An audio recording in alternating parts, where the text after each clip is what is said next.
where I was at all like. These will frequently. But we got it. Hold on.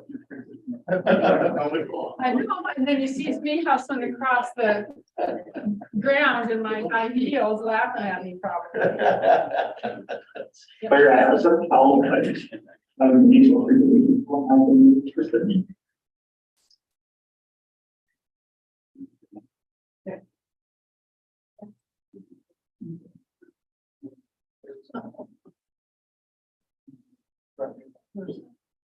You know.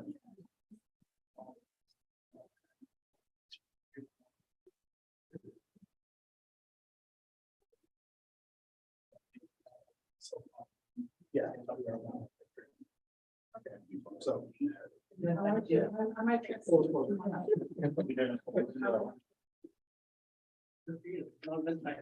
Okay. That sounds like a good idea. Beats the airport. Mr. Shield. I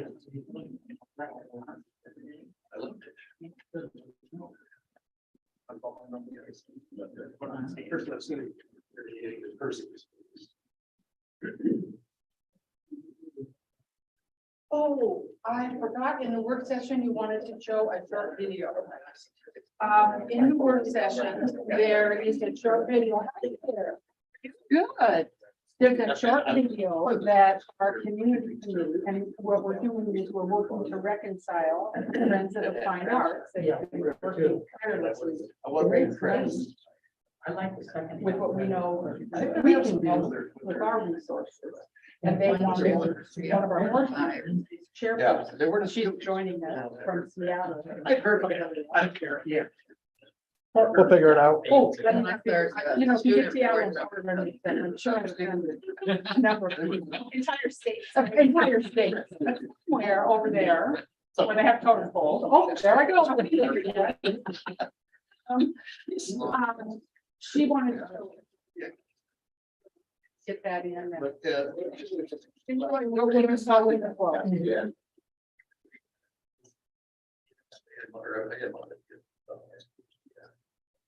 I think I have. And Justin, you're gonna let us know when we're live, right? You're live. Oh, sorry. So my lively humor was.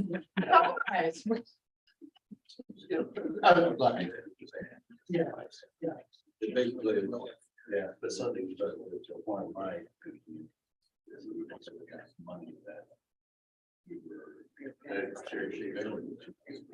That must be my husband. Oh, no.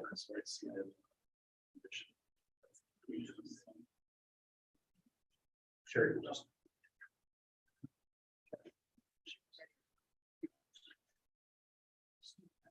Here it is.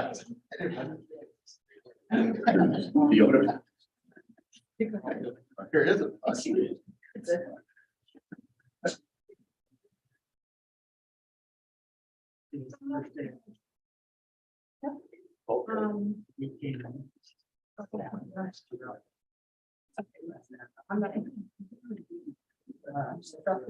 You know, how you want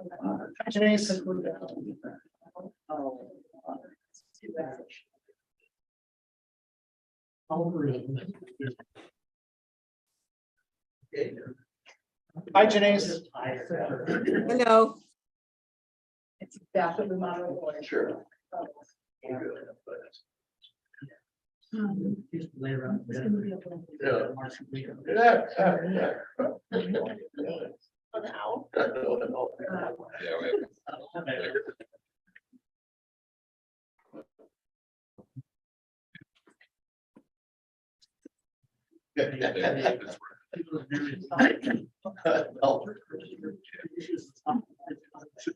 There you go. That'll choose your patients.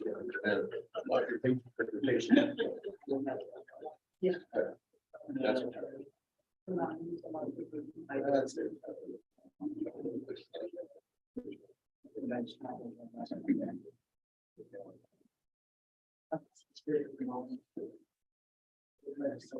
Hello. Just gotta say that. No, it's Dr. Good. How's the Janice is here. Hi, Janice. Hello. Are you good? I'll sit on. Okay, we'll sit in our arms. Dude, you were the one getting like. 20 months. Where's my getting her food covered?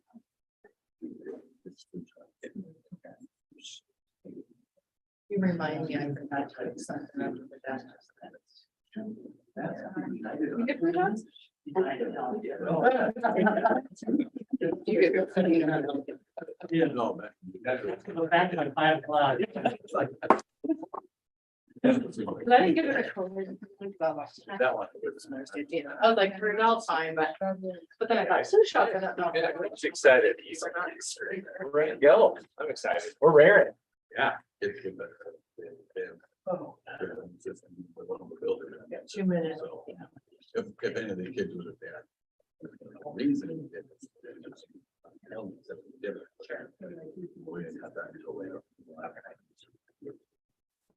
Gosh, you might as well sit next to Catherine if you can behave. Josh, What's that? I can't see the drawing from that far. My eyesight is not. very There's a good. copy on the table for you. So. Small print too. I wonder- have some bigger ones. Do you want a bigger one, I Josh? need like a jumbo one. Give everybody one. I don't know, that's probably not nice thing to say, but as you get older, your eyesight just doesn't work like you I'm think not it gonna should. say this is junk, I I will say it's grande. Okay, well, If you can't read this, then I'm out. Okay. then you're out. Okay, I appreciate it. Thank you. I like the bigger ones. Thank you. Yeah, there we go. I can read that. Catherine, the youngster of the group, does not need a bigger. Oh. She doesn't. This, Oh, my gosh, this is the way the meeting is gonna go. it's gonna go good.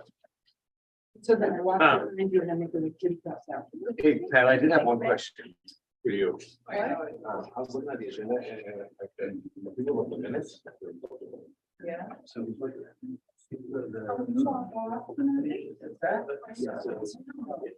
Okay, so.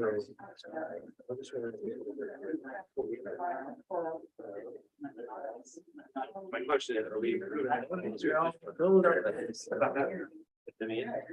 was looking at. So there's the other one. Yeah. Now, I did. That's fine. I just wanted- We don't want any of this. Stop getting out. Actually, I have a couple Christmas kind of shirts and Rachel kind of get sick of him wearing them. So I thought I'm gonna wear them earlier this year. You can just love him longer. He likes pumpkin spice. This is- Oh, how could that? It's like- I like it.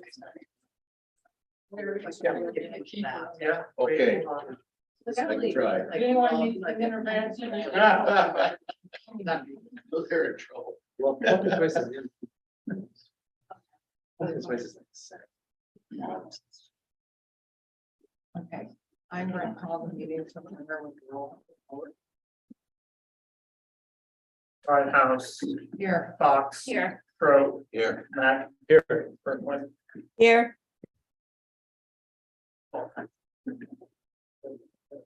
Okay, at this time, is the time to approve the agenda for this work session. Is there a motion? I'll make a Are motion. there any amendments, I guess, first? I should ask that. I have no amendments. Anybody else? Okay. Okay, I can make a motion to approve the agenda as presented. Okay. Okay. Been moved and seconded to approve the agenda as presented. All those in favor say aye. Aye. Aye. Aye. Would say no. Okay, agenda is approved. Okay, so at this time, we're going to engage in collaborative conversation with the architects around the project scope. And so you have before you a drawing, and this is a drawing that we came away with last evening when we had our task force, and we also had our advisory committee made up of staff members who work in this building. And they decided, and this would be one of 5 renditions on this project we've seen in the last several months, 3 in the spring and 2 as of last night. We've selected this one that's referred to as the front auditorium, and you see the auditorium on the front entryway of the building. Pat and I made an executive call last night not to bring any other renditions because it was clearly and overwhelmingly the preference of your task force, who, as you know, are made up of a number of previous task force members, those who were in regular attendance and had background topic. Also in front of you, I have high school remodel feedback document dated October 24. Here you see very informal notes from our note taker at the meeting that led us to some of the changes you see here on this drawing. And our architects and our construction company are here to answer any other questions that you might have. With that, I want to, do you want to go into budget worksheets now? Or we go ahead with this from our construction company? Okay, so we have some talking points on the budget here. If you'd like to go ahead with that, feel free to take the floor. And you know everyone, correct? I think first, can we just do a quick walkthrough of the plan diagram and then we'll go there? Please go right ahead. And go introduce yourself. We have Janice joining us from the West Coast. That's all I'll say. Good job. So I'm Laura Peterson. I've met most of you. I'm an educational planner with Envision, and we've been working on this project for almost 2 years now, I think. As we've gotten started, I've been involved since the beginning. And then Zach Hansen is also an architect with Envision. He's here. So I'm going to talk about the plan, and then I'm going to turn it over to Estes to talk about kind of budget information. And then we can go back and forth and we can all answer the questions, but that'll help us to kind of give the presentation. So just like some updates, really, we presented some options last spring and got quite a bit of feedback. And your group have done a lot of work to get feedback. And a few main things were that we needed to make sure we had auditorium included as part of the project, and kind of the budget number that we were working with was a little bit lower than what we had been looking at last spring. And so we came back to the drawing board on how can we take some of the options we had and get a little more creative with how we use them. So one of the big things we looked at was we were showing most of those options multiple additions to the project in a way to try to reorganize the building. But one of the biggest things that we looked at as part of the strategy that you'll see today is focusing on one area of addition, which helps us to save costs and kind of consolidate on the area. So this project kind of has 3 major components of it. One is going through the building and doing what we all know is the necessary kind of systems upgrades for the building, replacement of HVAC, electrical, fixing a lot of the deferred maintenance issues you have. So this project addresses that in a majority of the building. There are some select areas that have more limited scope, but addresses that kind of major concern of the project. The next area is to come through and reorganize the 2 circles. We understand there's a lot of challenges we've heard from staff about how those spaces are usable, really hard to supervise, no space outside the classroom for kind of 21st century learning or soft skills. The size of those of the pie-shaped classrooms is really difficult to provide instruction in right now. So this project focuses on kind of reorganizing this. This wasn't an option you would have seen last spring, and have gotten really great feedback from staff that these circles can be rethought and reimagined into new 21st century learning spaces. So these have newly organized classrooms around the perimeter that are a little bit different size to really help them function better. And then new collaborative spaces outside, which will support learning activities. And then the next piece that you'll see is the one addition. We're showing an auditorium addition. It's at the front. We tested a lot of different locations, really landed on this because it allows us to share kind of commons and lobby space at the front door instead of having an isolated auditorium lobby somewhere else and building additional square footage. Also allows us to share bathrooms between the existing gym that's there, commons and auditorium. And then finally allows us to kind of get the needed backdoor access from performing arts into the auditorium, because really that's how that works the best, is if we can have kind of band and music serving as green room spaces or prep spaces before a performance. So this location allowed us to really do one consolidated and then still tie into all of those music spaces. So you can see kind of a new front entry on the building. You'd enter into a lobby space with auditorium and all the kind of auditorium needed, scene shop and storage space off of that. then that we're showing right now, a band room addition, that then ties into the existing performing arts circle. That allows us to not build all of the space that we were, if we replaced all of those spaces. We heard that kind of band was the biggest need of all of those spaces. It allows us to still work as one performing arts suite. Then as you come into the building, we'll have a secure entry vestibule with a slightly reworked admin suite. It's not getting a significant amount of work, but just getting it reworked so we can have a true secure entry where during the day students will have to check in, or any visitors to the building will have to check in. From there, the other major kind of pieces, we're looking at how we can expand kitchen, still testing a few options. You have a very, very small kitchen, so trying to find the most efficient way to expand the kitchen space. And then the other big news we kind of already talked about is redoing the circles. And then over at this area of the building, trying to bring some special needs classrooms into your existing spaces that you're using for music here. But kind of working on how we can start to limit our scope so we don't touch every area of the building, but really the most impactful areas of the circle auditorium. Questions about overall design? And if not, I'll turn it over to Ryan for kind of budget. But big design new questions. So I have a couple, Yeah. just, I don't know if I know this number, but what is the current square feet for the circles in terms of the current space we have? And how much will we see in terms of growth? We're not changing the square foot of the circles kind of in any way, but right now you're using quite a bit of that space for circulation. And your classrooms are smaller, but I don't have the numbers, Josh, of exactly how much we're increasing the space. But I could get you that information. Really what we're doing mostly with the classrooms is making them a little bit wider so that they're more usable in a little more rectangular space. And then looking at your secure entrance component, right? So if you look at your arrow where entry is, right? So if I'm from the public and then I want to go into the high school, does it make sense to incorporate a waiting area as opposed to having a hard line there so people can come into the waiting room instead of, because once you go like in the high school right now, if you buzz through, right?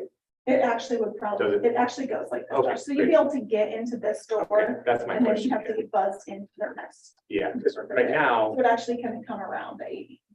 that first, just that like like waiting Yeah. area. Okay, great. That answered my Yeah, question. you wouldn't be stuck outside this door if you were a visitor to the building. Yeah, because we want to, like right now, when you walk in, you just kind of walk in. There's no way to kind of capture them. And so we kind of have a capture, not a capture area, but a way for them to pass through and make sure they're supposed to be there. Okay. And then the other question, if you're looking at the bottom left, the future section, that's athletic area. So that is not part of the project? It's not part of the project right now, but Great. trying to plan for those needs that we've heard in the future. Okay, And and to then, make sure we have space for them. so they would be available? Yeah. Like if you thought about future, okay, and then the blue areas where kind of on the end, so you got the your far left, those two areas, and then down here where the shop area, those are areas you're not touching, right? Yeah, so there'll be some Like mechanical, infrastructure, right, yes, yeah. exactly, but largely not rearranging those No spaces. floors, no walls, no, nothing like that. It's more like we're gonna change HVAC or adjust plumbing or electrical. Specifically here, that is the case, and Okay. here, Ryan, do we have any finished upgrades on this film right now?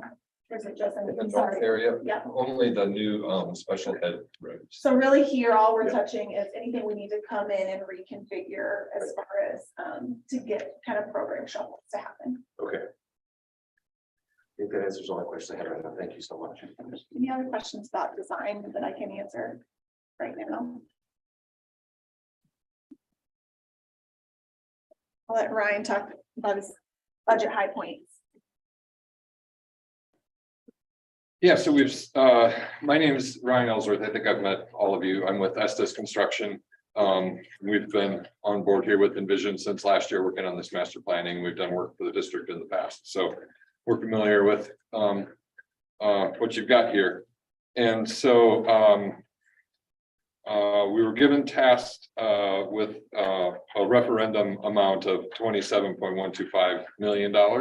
And so that's where we're headed towards, working with both Envision and Jerry, trying to, get our budget down to that point. Given what you see on the screen tonight, we are currently within a range of 28.39 million to 32.55 million.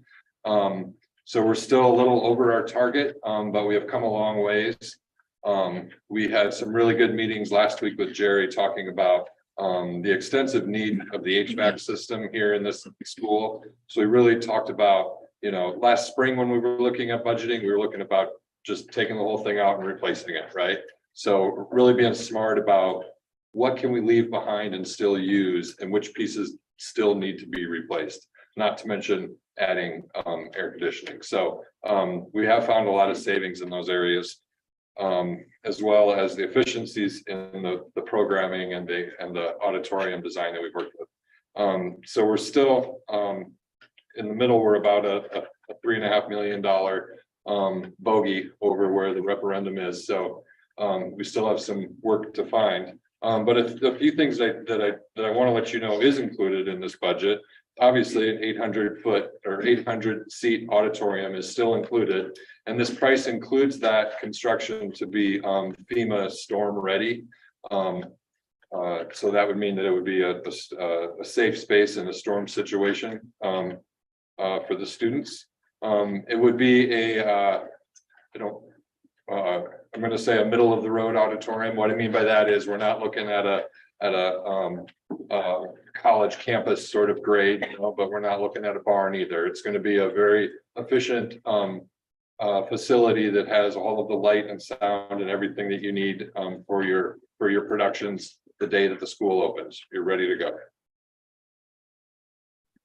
We also include a number for HVAC for the entire building. So even though Laura mentioned about some areas that we would be renovating, maybe redesigning, things like that, nearly every room in the building will have to be touched by the ductwork that's going to have to be put in. So any of the rooms where, even though maybe a significant change of use is not happening, it will have some air conditioning, which will require some new ceilings, maybe some new paint, so there's costs in there to kind of do that kind of work as well.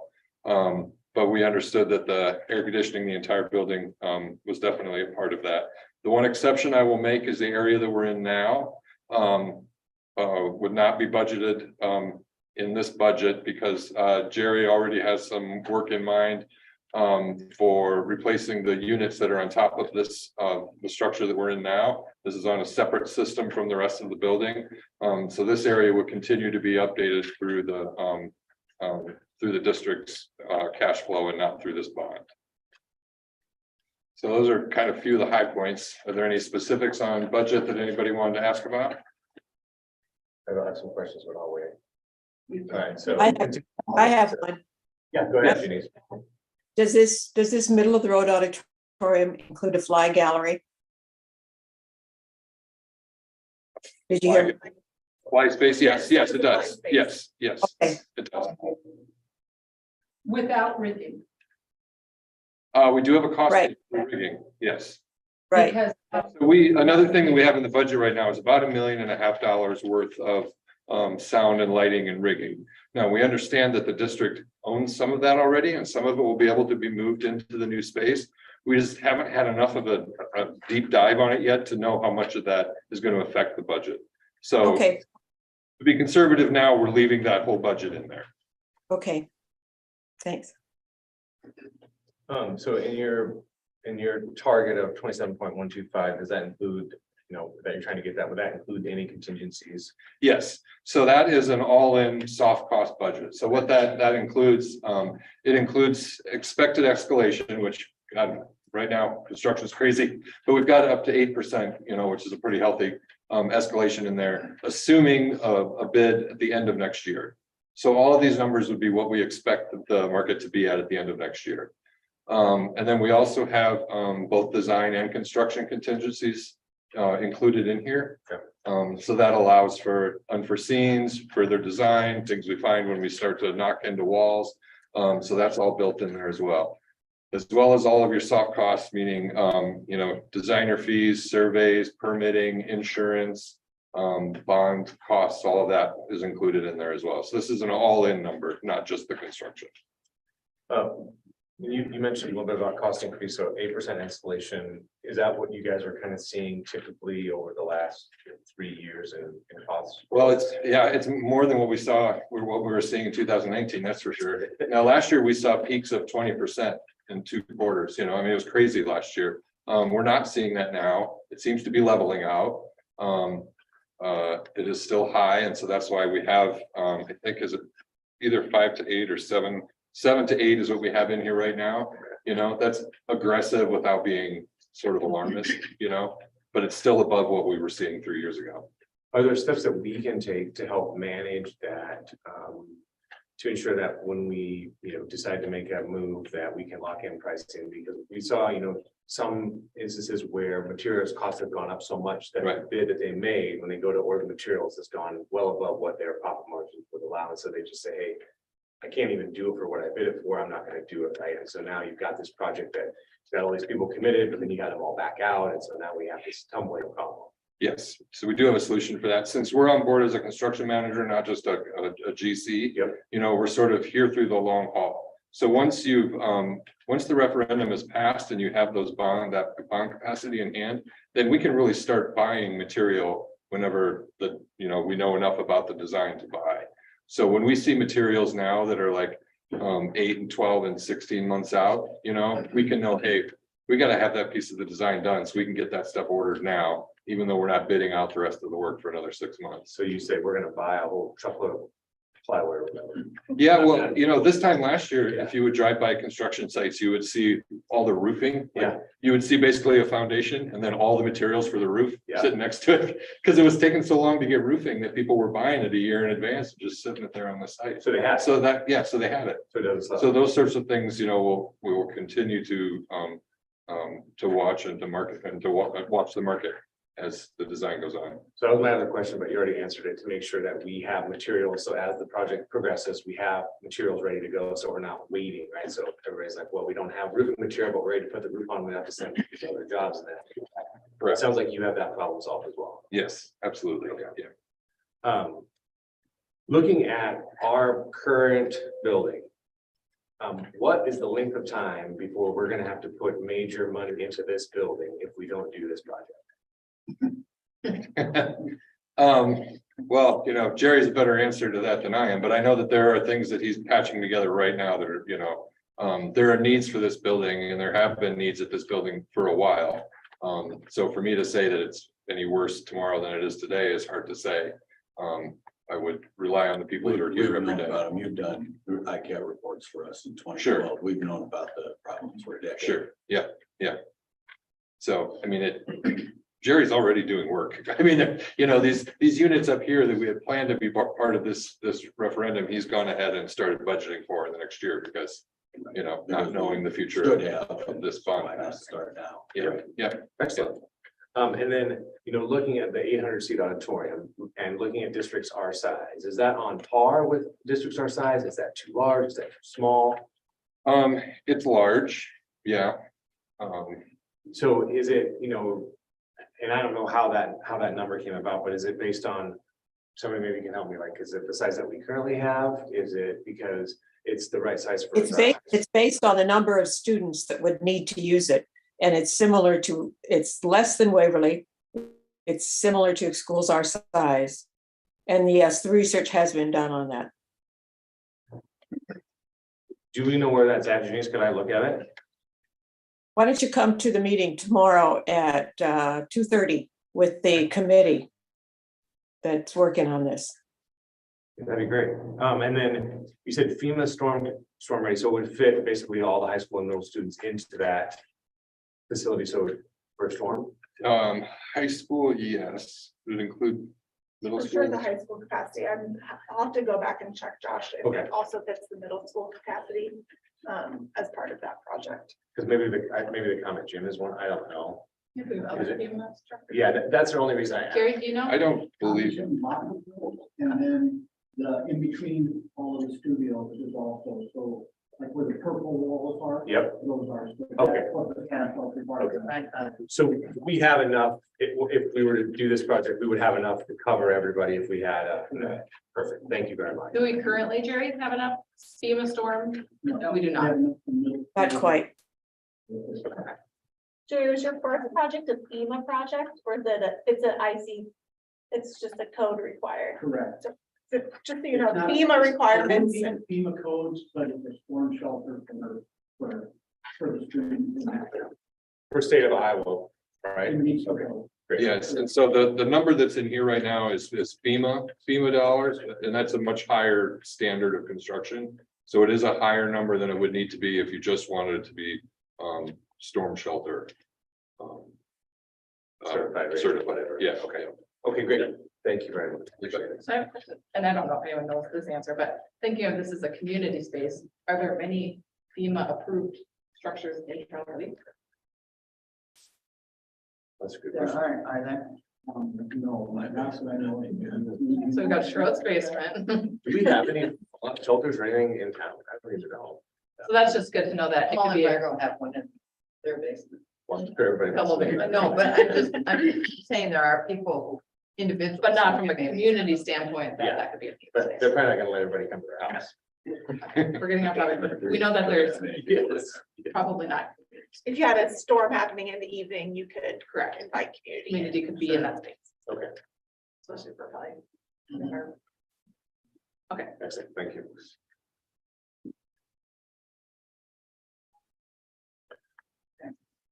Any other budget questions at this time?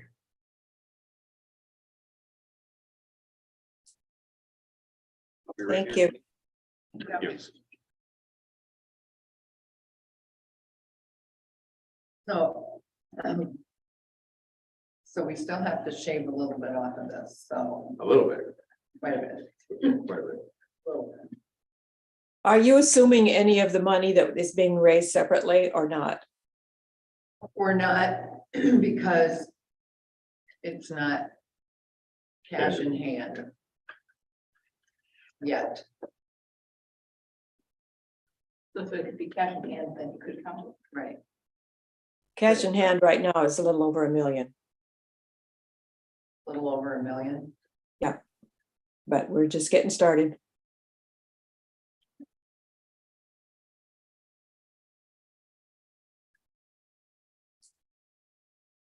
Cash in hand is not like a file, so they already like promised. Yeah, it's not like a pledge, it's like. We actually have the money. Yeah. It's in the bank. A pledge. It's money in the bank. So. I just was wondering if I could ask a question about Sure. classrooms, actual just classroom space. I think that we mentioned that our current classroom space per student is at a certain level higher than the state average. Do we have any kind of numbers of where we're at? Really? So my reference wasn't to classroom space per se, but amount of square footage space we have for the number of students in the building is slightly above the state average. What we do have are some more antiquated classrooms that were designed for a more traditional model. And so by removing what I call the donut holes in the circles, 2 of them, not the pink one, the other 2, we would actually enlarge the size of our existing classrooms, which would be more conducive to more collaborative and inquiry-based instruction, where students are more actively engaged. And you'll also see those same collaborative spaces in the yellow in both of those green and blue circles. As we looked at the numbers, we did a lot of benchmarking of your facility last year. You had the space for the amount of students that you have. And so really the test here was, can we make what you have? Can we reimagine it to get the kind of space that you really need? So this isn't significant amount of additional classrooms. It's really rethinking the space. So not additional square footage. That's not what you needed kind of in order to solve the problem. What, do we have an idea of what our enrollment's gonna be in 2, 4, 6, 8 years? We have an idea of what our enrollment is currently for the upcoming year, and I'll report on that at our regular board meeting, but it is down. It is not, however, down at the high school level. Currently, our classes in all 4 grades are between 125, 135 students, which is sizable. What are the younger grades, kindergarten, first, second? That are kind of- Those vary everywhere from 95 to just over 100.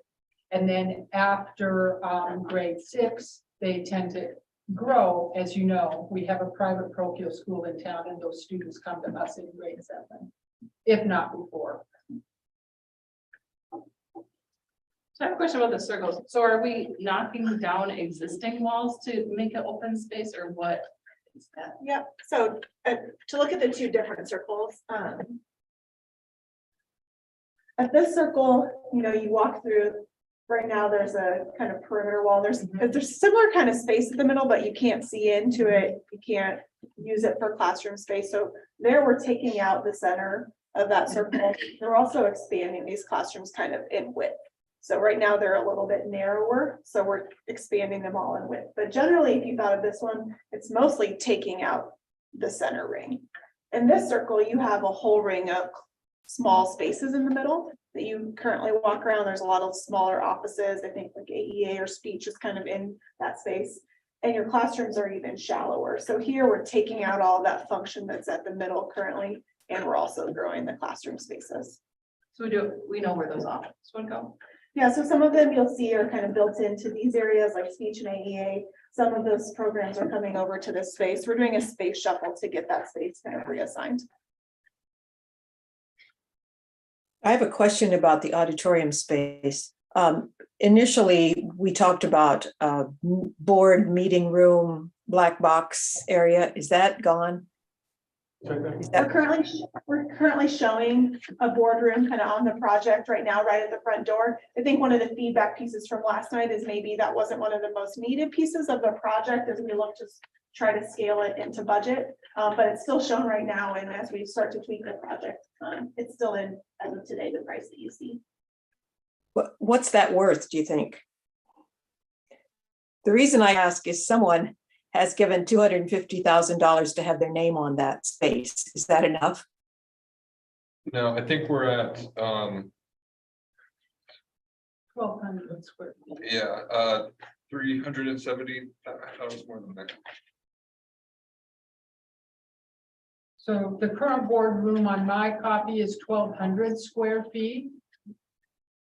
And Okay. one of the suggestions that came out last night, if we were trying to cut back to get into that sweet spot we talked about by cutting, would be to configure the current media center where we meet now with some 4-member director desks that might be built in and be more conducive to a gallery and public comments. Because this large space here is not used in the evening and it is always available. So it was purely from a economical standpoint that suggestion came forward. So we have it at about $370,000 right now. Okay, That's a little For over that $300 space. a square foot, so like. what, Yeah. 3 times? Yeah. Okay. Again, and was that Crosswalk. space, was that space also a black box? No, Just a room, right? with a screen and a boardroom, yeah. things like Yeah. that. So we Well, yeah, black box could be built into it though. Okay. What's the square foot of the lobby, by the way? Can you tell me that? I don't have it. Do We you have have it? 3,500. Yeah, about 3,500 square feet. Okay,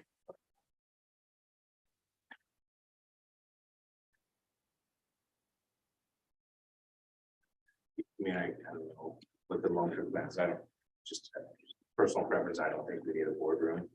We can meet in things like this and be in academic spaces, but I'll just cut that little piece out. yeah, I think that would be an easy cut for me, yeah, like. There's 350 grand you get back, it's fine for something else.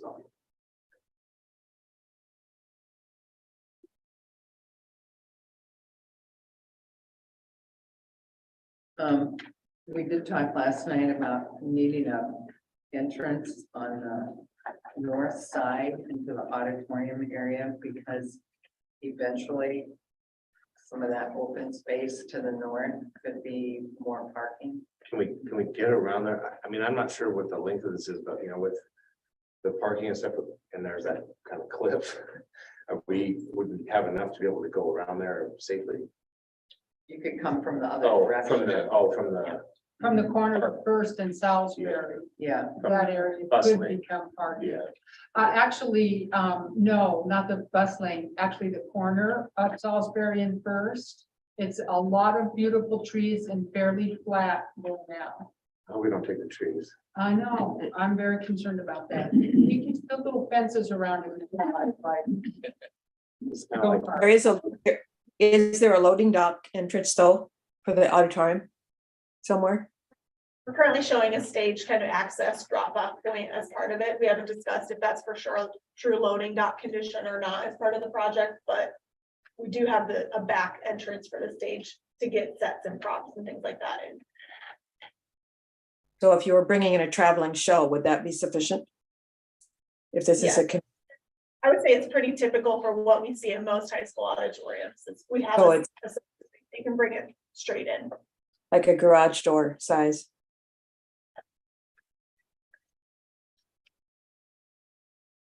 The other suggestion that came from last night was to eliminate the new dark pink band room and place a storage, mechanicals and scenery shop in that corner so that we could continue to use our current band room.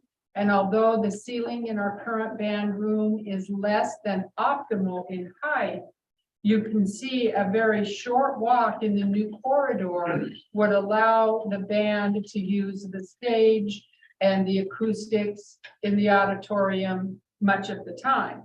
Of course, if scenery is there for a play, which would happen in the fall and which would happen in the spring, maybe in the summer, that might not be possible, but much of the time there would be an alternate acoustically appropriate space just a few steps down. Mhm. And that simply square footage savings would be something in the neighborhood of 2,800. Again, I'm trying to take us in the direction to get us into where we know we need to be conscientiously budgeted. I think that we know that the new construction will be the more expensive construction. So if there's things we can reduce from the addition, those are the bigger grabs than the small kind of renovation scope. We'll have to grab more small renovation scope to get the big one. I think the only thing we'll have to look at if we keep the configuration of the existing circle, as you can see, we've carved out a corridor to get to backstage. So we'll just have to test how we can get that agility without taking space out of the program. But I think there's a solution there. We'll just have to test it as we look at it. so that would take up like 2,800 square feet, right? so, yeah, Or Yeah, Yeah, roughly speaking, and that does not include the boardroom. That's a rough estimate. so if you, The based on, band room is currently at 3,000, so it would be very nearly an equal trade. Right, and we may also take, if we're not doing the band, we're probably also not doing some of those small adjacent practice spaces or new offices that support Correct. band, so it's probably closer to 4,000 square foot, what by the time we think of circulation, kind of savings there. based on your $3 a 10 foot, $10 square foot, that's almost $1 million just in those two cuts. Yes. So, I mean, that's significant. The other thing we talked about last night is you see across from the orange where the culinary Comet Cafe, Comet Cafe is there, and if you left it, which would be the first two studios of the east circle, opposite the pink circle. It's currently right here. Right, you wouldn't have to redo, move that if it could be fixed. Do you think that could be fixed, Jerry? Where the Comet Cafe, where the kitchen is right now? Where it's at. Yes, if we left it where it was. Yeah. that could be fixed, because I know they've had some drainage issues or whatever. The problem with that is that area wasn't built for that kind of equipment in there. Uh-huh. So you'd have to do plumbing and everything, but if they're gonna tear it up, it'd be the time to do that. Absolutely. I think that, We have the budgeting for that. What? We have the budgeting for that. You To do? redo that, yes. Yes. right now we're moving it to a different space and that's included, but Oh, is there significant cost savings to leave it where it is? instead of move it to its new location. So I think the question is, leaving it where it is and making the necessary corrections, would that be about equal in cost to moving it to a new, more central location? I think that's the question. I think that, let us go back and test that, and because what we heard is getting them to a space that they can serve patrons and it's closer to community entrance would be ideal, but I understand we don't want to spend significant dollars. So let us go back and work with Estes to test. Is it close to a wash? Is it a significant savings that we should try to grab as part of the project? Because if it's close to a wash, it gets us the more central location for their sales. And it gets us 2 more studio spaces, which we know are pretty important. As we've enlarged the classrooms, we have fewer classrooms. And I think that's an important point. Okay. If it's very close to a wash and it has a benefit for the students and the culinary, it would be worth it. Let us work with Estes to test. The other question I had is, one of the comments says, there's only 2 students enrolled in Comet Shop right now. And I'm like, the Comet Shop is on the furthest corner of the north side of the building, and if the main entrance is on the south side, can the Comet Shop room be utilized in a different classroom space and then move the Comet Shop? That's another suggestion that came forward from last night, and this is one I have for the architects. You'll notice that the teachers' collaborative lounge is 620 square feet. That's fairly sizable. It currently, in my estimation, and I measure a foot with my foot, so you will want to be on this, I'm sure. We need to slice that orange teachers' lounge in half. We've been told by staff it's not widely used by large number of the teacher, and it's the current size it is now, which I believe is half of this orange space works. Perhaps we could split that and put the Comet Cafe, or pardon me, the Comet Shop in the area right there in the hallway, close to all the traffic, and then a slice of that orange more embedded for the teacher's lounge. Could be a possibility with very little expense other than maybe a demising wall. So I think the question for us is when we, a year ago, we were doing a lot of listening, when we were hearing about Comet Shop, it wasn't just the sale of goods, it was also the space that they were using for their classroom and production of goods. And so it was a bigger space, but we're talking mostly about a spirit store. I would call that, that's, you're talking about a spirit store, I think. Yes. And so there's not a need for a larger space to are those students producing, or they're just procuring it and selling They're it? just procuring and selling, and the enrollment is down. So- And the visibility would be much greater here in the Right, heart that's what I of the don't- building. It's what's not great about here at all.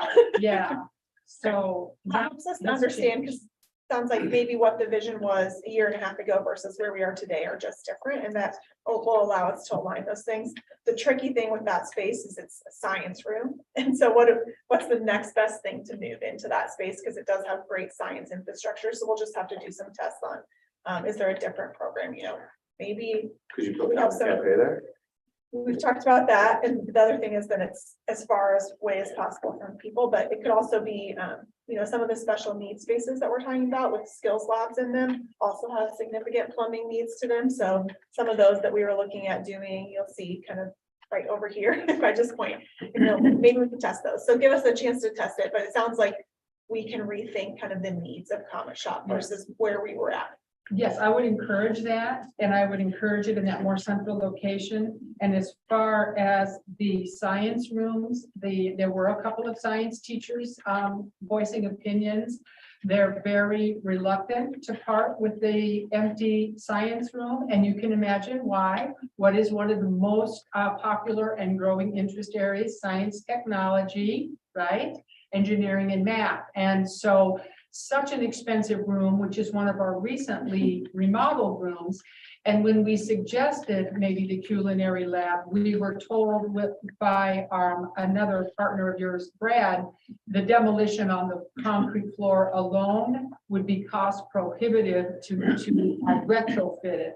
So our best option would be to leave the floor, and unless there was a simple double use of it as it currently stands, which is possible. I think that the new parameters, let us test those. I think that we can come up with we can test a few different things, but that helps us to understand that things have just changed a little bit, which they should have. And Year the and a half. two existing science labs that are on the opposite end of those four from the comic shop are chemistry classrooms, which I didn't know until last night. And those are equipped in to a greater extent, and so they would be the most expensive of the four. So I would recommend keeping all four of those. Would be mine. There's one question, the comic shop has lots of boxes of stuff. We have a place to store it if we move it to a smaller footprint. Well, we'll take into account storage as we. Right, 'cause like I know they buy like boxes of sweatshirts and t-shirts and stuff, and 300 square feet would be small. It for- would be small. for that. But like to sell it out of there to be like, okay, we'll order you one, come pick it up after class or go down the You hall and do it. You could design shelving and storage like they do in tiny homes, I bet you. And there could be, as you say, some storage somewhere in the building that could be used and worthwhile. Even something, even if it's far away, like the art room is very sizable for the number of students we have in both of those. Building some storage, even as part of a couple of projects with Jerry's support, that wouldn't have an impact on this project, I think could be done. And then students have to be industrious about carting their goods to their storefront and back.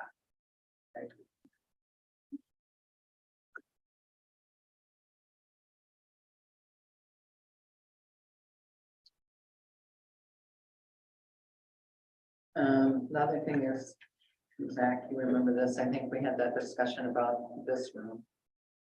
And things are changing with libraries, not that we didn't want to get rid of our library, I'm not saying that, but just. We have to check on this. on What's in that study room? hall. What? What's in the ICM? That's, the ICN room has a television and they take, Well, no, I know what it is, but I don't think they're using it well, they use it for statistics, I know that for sure. as a classroom. Oh, yeah, okay. Yeah, I guess with the development of the more learning spaces, this space utilized as much for learning. Yes, and that's a question I have, which could be, again, as I consider Janice's suggestion that there might be a donation. This media center could become a media center and a boardroom.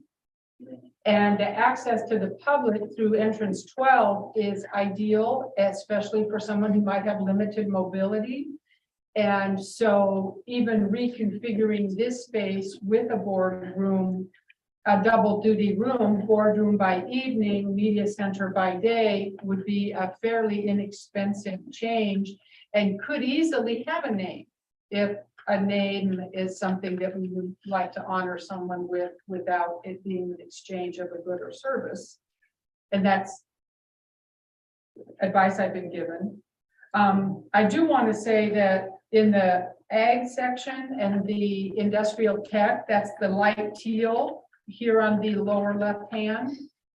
There was some feedback from one of our teachers that we have harvested one of their classrooms to enlarge the kitchen. And yes, we have, but we have a pretty incredible food service program. And with more than 50% of our students on free or reduced lunch, it is the high point for many of them for nutritionally per day, and we value what we've been able to do with our contractor. Having said that, they're missing a classroom. And what was pointed out, which I think is an important note to make, we have approximately 3 times the space for industrial tech of every comparable school of our size with our student population. Now, I will tell you, we have a pretty impressive ag program, and that's not a secret. That's one of our jewels in our crown at Charles City Schools. But we have existing space that was 300% larger than those comparable, which causes me to think Jerry could create some classroom space within the blue teal existing space fairly inexpensively, because they simply need a wall with a door and a window to see lab work while students are working at computers out of the dust and so forth. But I want you to know we have a couple staff members that have lost a classroom. But I think it's still retrievable, given the incredible square footage that we have in that end of the building.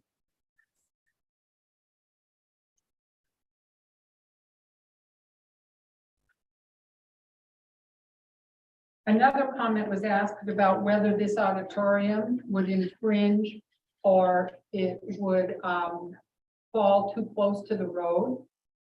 And I said that Brad, as our architect, I'm sure had crossed every T and dotted every I, and he chuckled really hard when I said that, because he knew I was kind of ribbing him a little.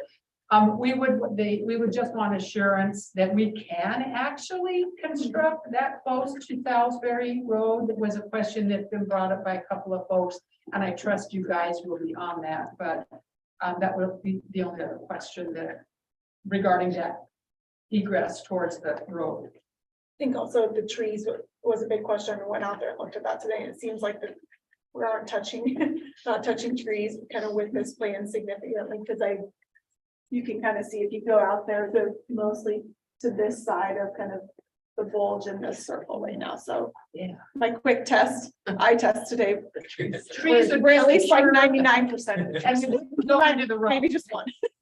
So trees are secure, we wouldn't have bricks right up to the curb of the road. Perfect. It'd be great to keep them if we can, since we lost so many to the athletic fields. Yeah, I think that this plan will keep almost all of them. There might be one or two as we start to lay it out, but most of them will stay with this plan. Yeah, we hope they're ash tree. If they're ash, they're done for. They're not. We'll just tell the public they're out. Any other comments, questions?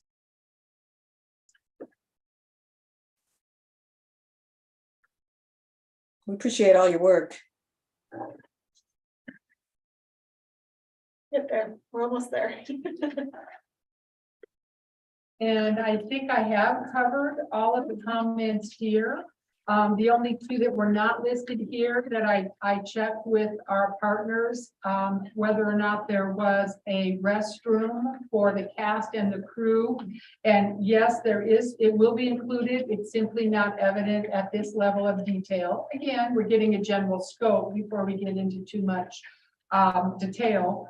The other question from a community member was access on either side of the auditorium.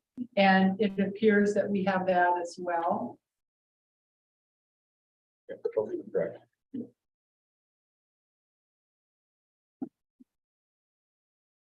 Else, anybody? I know that we do have a video we'd like to show. And if there are additional questions, we will come back for late shoppers. I'll ask you again here in a second. But let's see if we can't get the video going. And this was presented. Janice, if you want to have any introduction to the video, feel free to offer that. Well, it's a promo that we have done to let people know what our project is about. And some of the video is actually in the Washington, Iowa auditorium, so that we could have a real space to give us an example.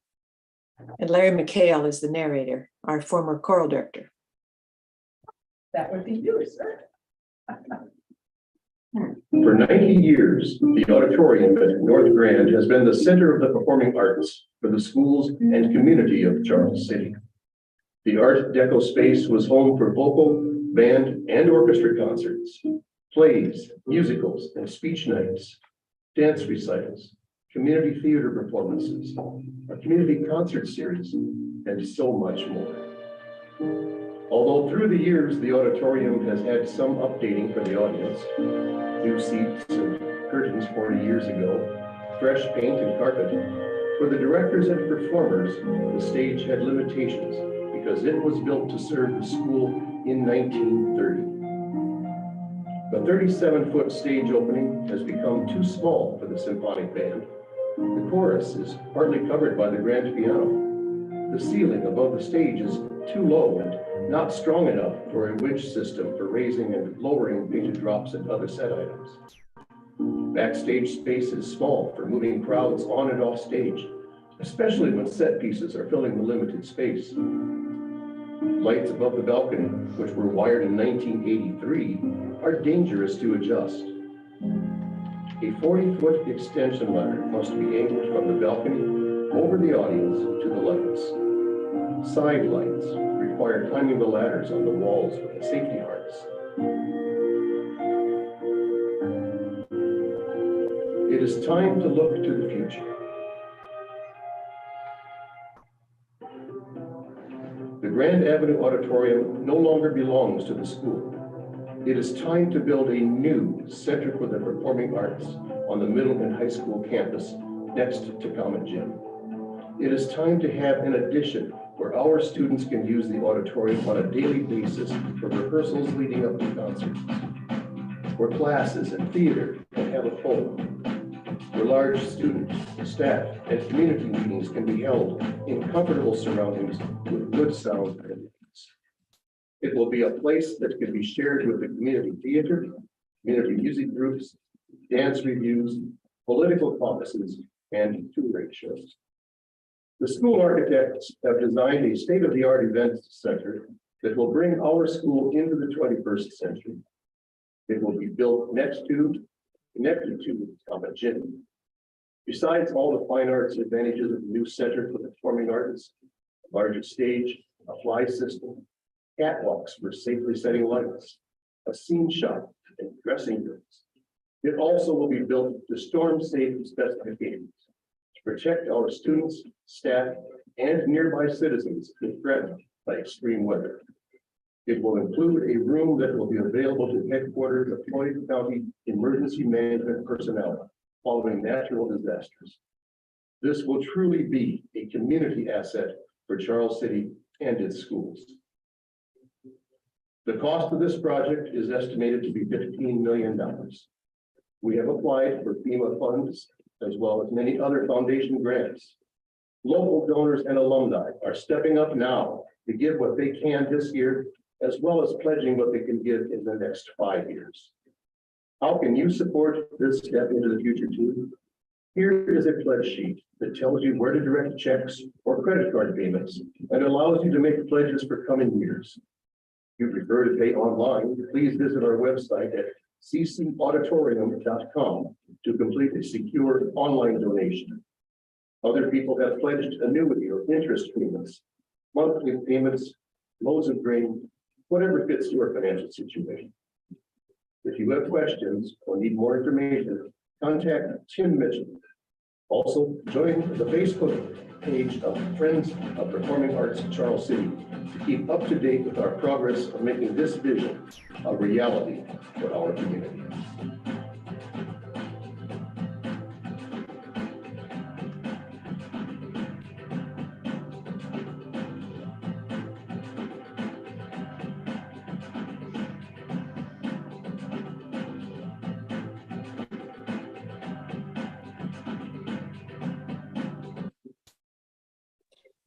We are currently working with the videographer to make the changes that need to be made as far as the plan itself, its location, changing the person to contact, anything that isn't accurate.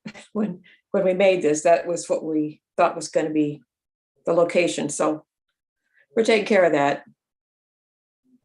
But I think it gives us a good idea of the vision of your group, Janice, and also a board member. But we can see a different location than you noticed. We can see a different leader on collection of the funds. All of that is really a moot point, because what you get from this video is a sense for the dream. Knowing that we may not be able to afford that in this, but if we have the structure for such, perhaps in years to come, we can add additional accoutrement to the finished product.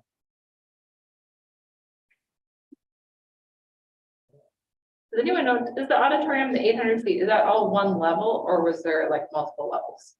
Multiple. What?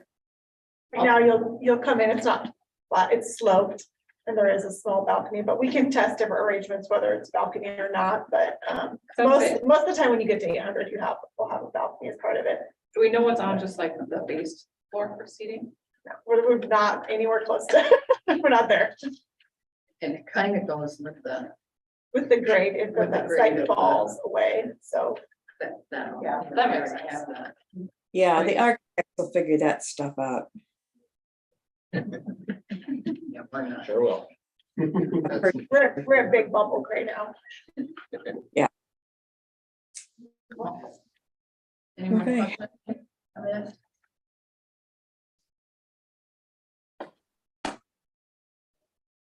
Okay, I'm gonna call for an adjournment of the meeting. And what? At 5:57, and we'll be back here at 6:15 for our meeting. Let's get to that. Justin,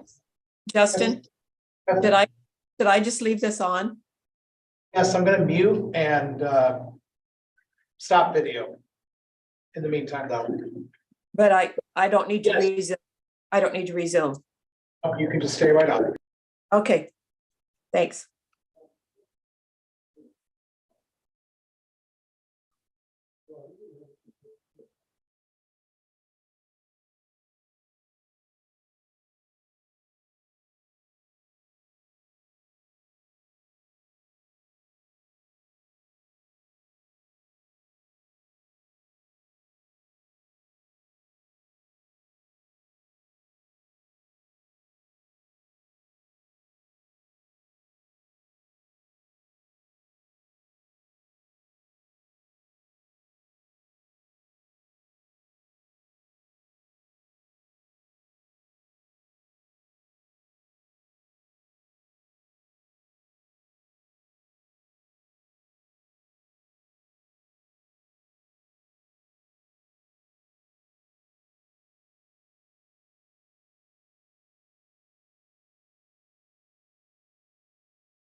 Can you hear me? I'm not hearing anything. Justin put her on. You're not hearing Justin, anything? can you take her off mute, honey? She's up here. No, I am. No, I am. Got it. Is there a printer here? Can we print to that printer over there? Justin can, but I think he left. Oh, I'm okay. I can hear now. wait a minute, I think I can print. Yeah, can you bring here? Yeah, go over and look at it. And Jerry should be able to print it. Just looking up. We'll figure it out for you. Okay, Yeah. it's just handier if you have a piece of. We'll try to get you. I think Jerry can, he just has. I If you can open it, Jerry, Josh might be able to help you print. No, I We used to, every meeting I ever came to, we always had. Grant? We'll see if we can get one for you soon, okay? Okay, meanwhile, I'm gonna call the meeting to order with a roll call vote. Rodenhouse, Here, Boss, Here. Schroed, Mac, here, Bergman. Here. okay, at this time, we'll have the reading of the district commission vision, I guess by me, so. Our mission, to challenge all students to achieve their full potential through engaging, responsive educational experiences that inspire innovation, critical thinking, and collaboration. Our vision, to develop learners who are confident, compassionate problem solvers. Our board operating principles, information for one is information for all, no surprises, verify facts, think ahead, disagree, and explain your thinking, and then commit. At this time, are there any additions or amendments to the agenda? Yeah, I got one addition and one amendment. I would like to go ahead and scratch approval of the minutes. I forgot to attach them, the wording is wrong, so I'm gonna go ahead and remove that for next meeting. And I just received a last minute resignation for Monica Dieter that I would like to add, effective 2 weeks from tonight. She's a para. She's a paraeducator at high school.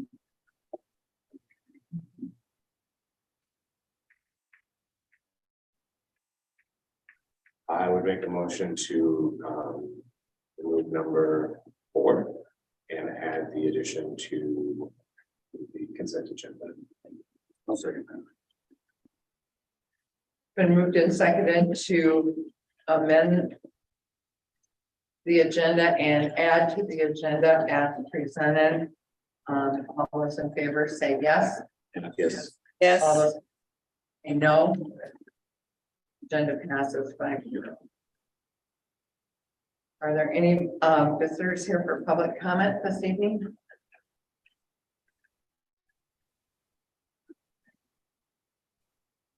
To our visitors. All right. Committee reports. Negotiations and compensation. Line. We had our first interest-based problem-solving meeting, which is what we use for our negotiations on the 19th, I believe it was. And thank you. We started the new process that we was trained on back in September. Basically what we did that night was just kind of up and laid the groundwork for a lot of the financial information that we would be going over during the next year. This school year. In addition, Evan, you were there. No, it's just a kind of a financial 101 meeting, and then we just started discussing what we'd like to talk about at further meetings, so just kind of kick off meeting. Any questions? Maybe just one, when you think you'll have that already done. Negotiations. Yes.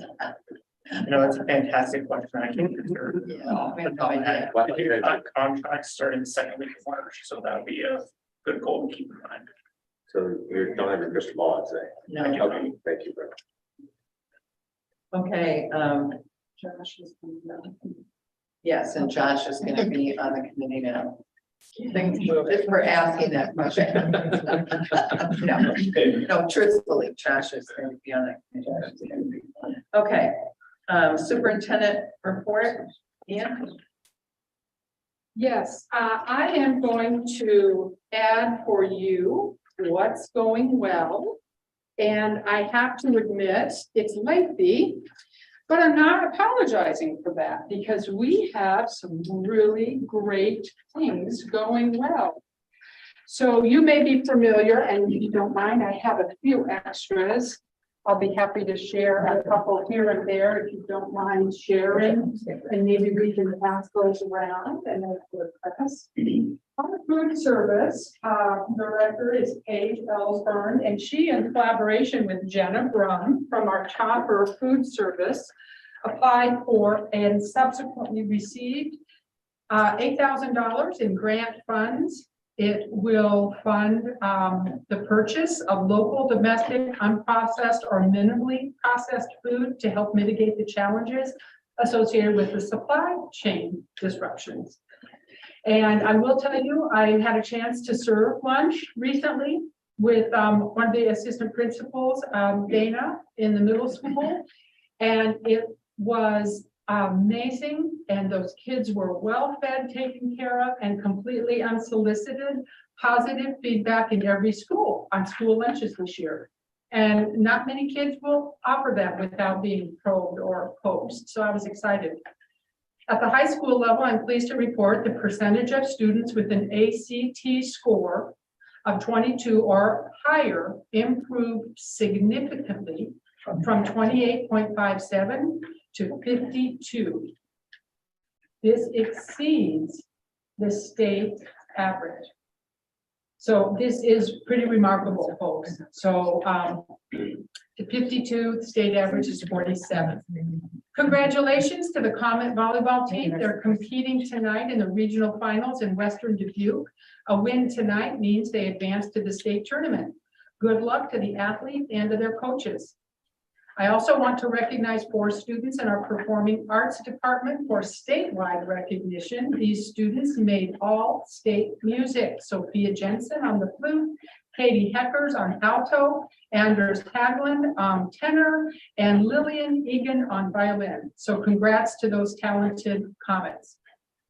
Also, congratulations to our 2 cross-country state qualifiers, Xander Grazer and Nick Williams. They compete at the All-State Meet in Fort Dodge on Saturday. So you have seen their handsome faces out and about in the media. If you see them here in town, absolutely give them congratulations. That's another remarkable Comet accomplishment. In preparation for a potential bond referendum, 3 groups have been assembled to help guide the important work. We have the task force, you're familiar. Those were the folks that did the work for the past year and a half. They were present at nearly all the meetings. They've been tapped to step forward and run that campaign if needed. Also, we have a staff advisory committee, and we have added some fine arts representatives on both the task force and on our staff advisory group. You have already heard from them in the work session when I was offering some feedback from those people who live and work in this building. Finally, the logistic teams consists of central services staff, our legal counsel, and our consulting team, and we're going to ensure that we are in compliance with all the government regulations. And so in-house, we have Evan, we have Justin, we have Jerry, myself. Pat is always in consult on this as well. And I want to just say they have all come forward and hit the ground running. Finally, I received an update from our NIAC president, Steve Schultz, who is in the progress of the regional career centers development. You know, that's been underway for some time, but he did contact me recently and notify me that he's awaiting approval from the city to build an addition to the current NIAC building. You know, it's at the corner of Bradingham and Clark, which I often call the Hy-Vee parking lot. You know the building I'm talking about. It can serve as the permanent RCC location. The current estimate for opening is the 2nd semester of next school year. So that's what's going well at our school district. So go Comets, go Charles City. Can I have a quick question? You wouldn't happen to know what our new average ACT score is, do you? No, I just know that it exceeded it, and I can pull it up for you because funny you should ask. I'm going to give you a quick walkthrough on our Iowa school performance profile here a little bit later as part of my presentation. You can see it there. We can scroll down just a little bit.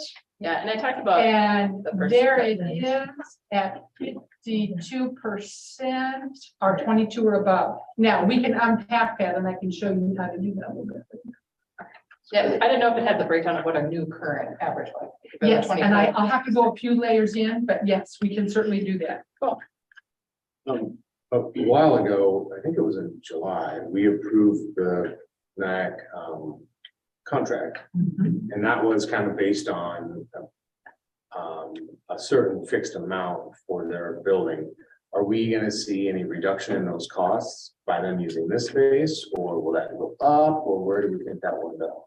I have not heard of any change up or down in the cost. My sense is with the same cost escalation on the other 2 areas that we've explored at the fairgrounds and at another commercial building vacant here in town, that the cost did not go down. I have also made President Schultz aware that we really cannot commit any more than we have already committed. Again, we have 32 students in the program, and we have a significant amount of money already part of the project. So when asked, I have told them we really don't have any additional funds to contribute. Yeah, I think maybe the one question, I just want to make sure, they already have a footprint downtown and they're covering the cost of those. I don't think we should supplement their costs for that center. If they're if the money that we're using was designed specifically for a regional center, which would have been a change, right? We don't want to, pay for their current facility, to pay for their staff and stuff to do the academic programs for us. That's kind of the question. So, but it sounds like we don't know the answer to that yet. No, we don't, but I can certainly have Steve come in and visit with this, or I can have you, if you don't mind submitting that question to me directly, I'll be glad to track on that for you. Absolutely. Thank you. Okay, any other questions or comments? There's a lot of great stuff in here. I mean, that's awesome. Really, really good. I feel like we're really taking off, like comics. It's pretty good. Yeah, that's fantastic. And a nice variety of activities too. Yeah. Okay, thank you, Ann. I guess you're next. I am, and I am looking for performance detail to answer that question. It looks like I do not have that detail, but I can find out for you. I can find out. It is not offering it to me at this moment. It's only offering me percentages of 22 or above, but I bet I can find it through our counselor center. I'm sure that they have that. So on Friday afternoon, and I will make this very brief because I'm really only wanting to show board members and members of the gallery.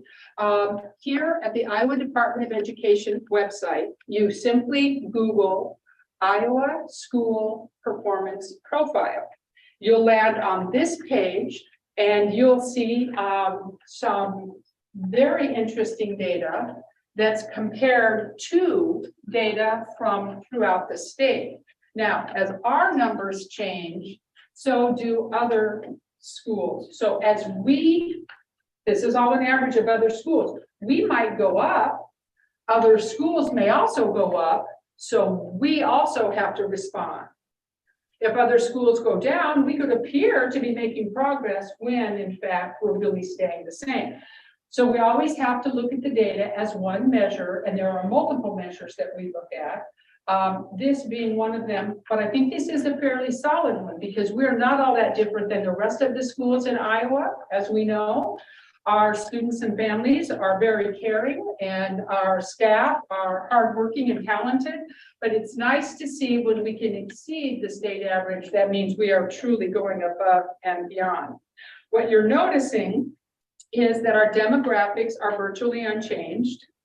We have overall achievement in both English language arts and math. As you can see, they're increased. And when you study this, and I want you to play with this at home because it's so friendly and easy to use. And many of these measures, by the way, are part of our strategic plan. And we know that's the foundation for all the work that we do.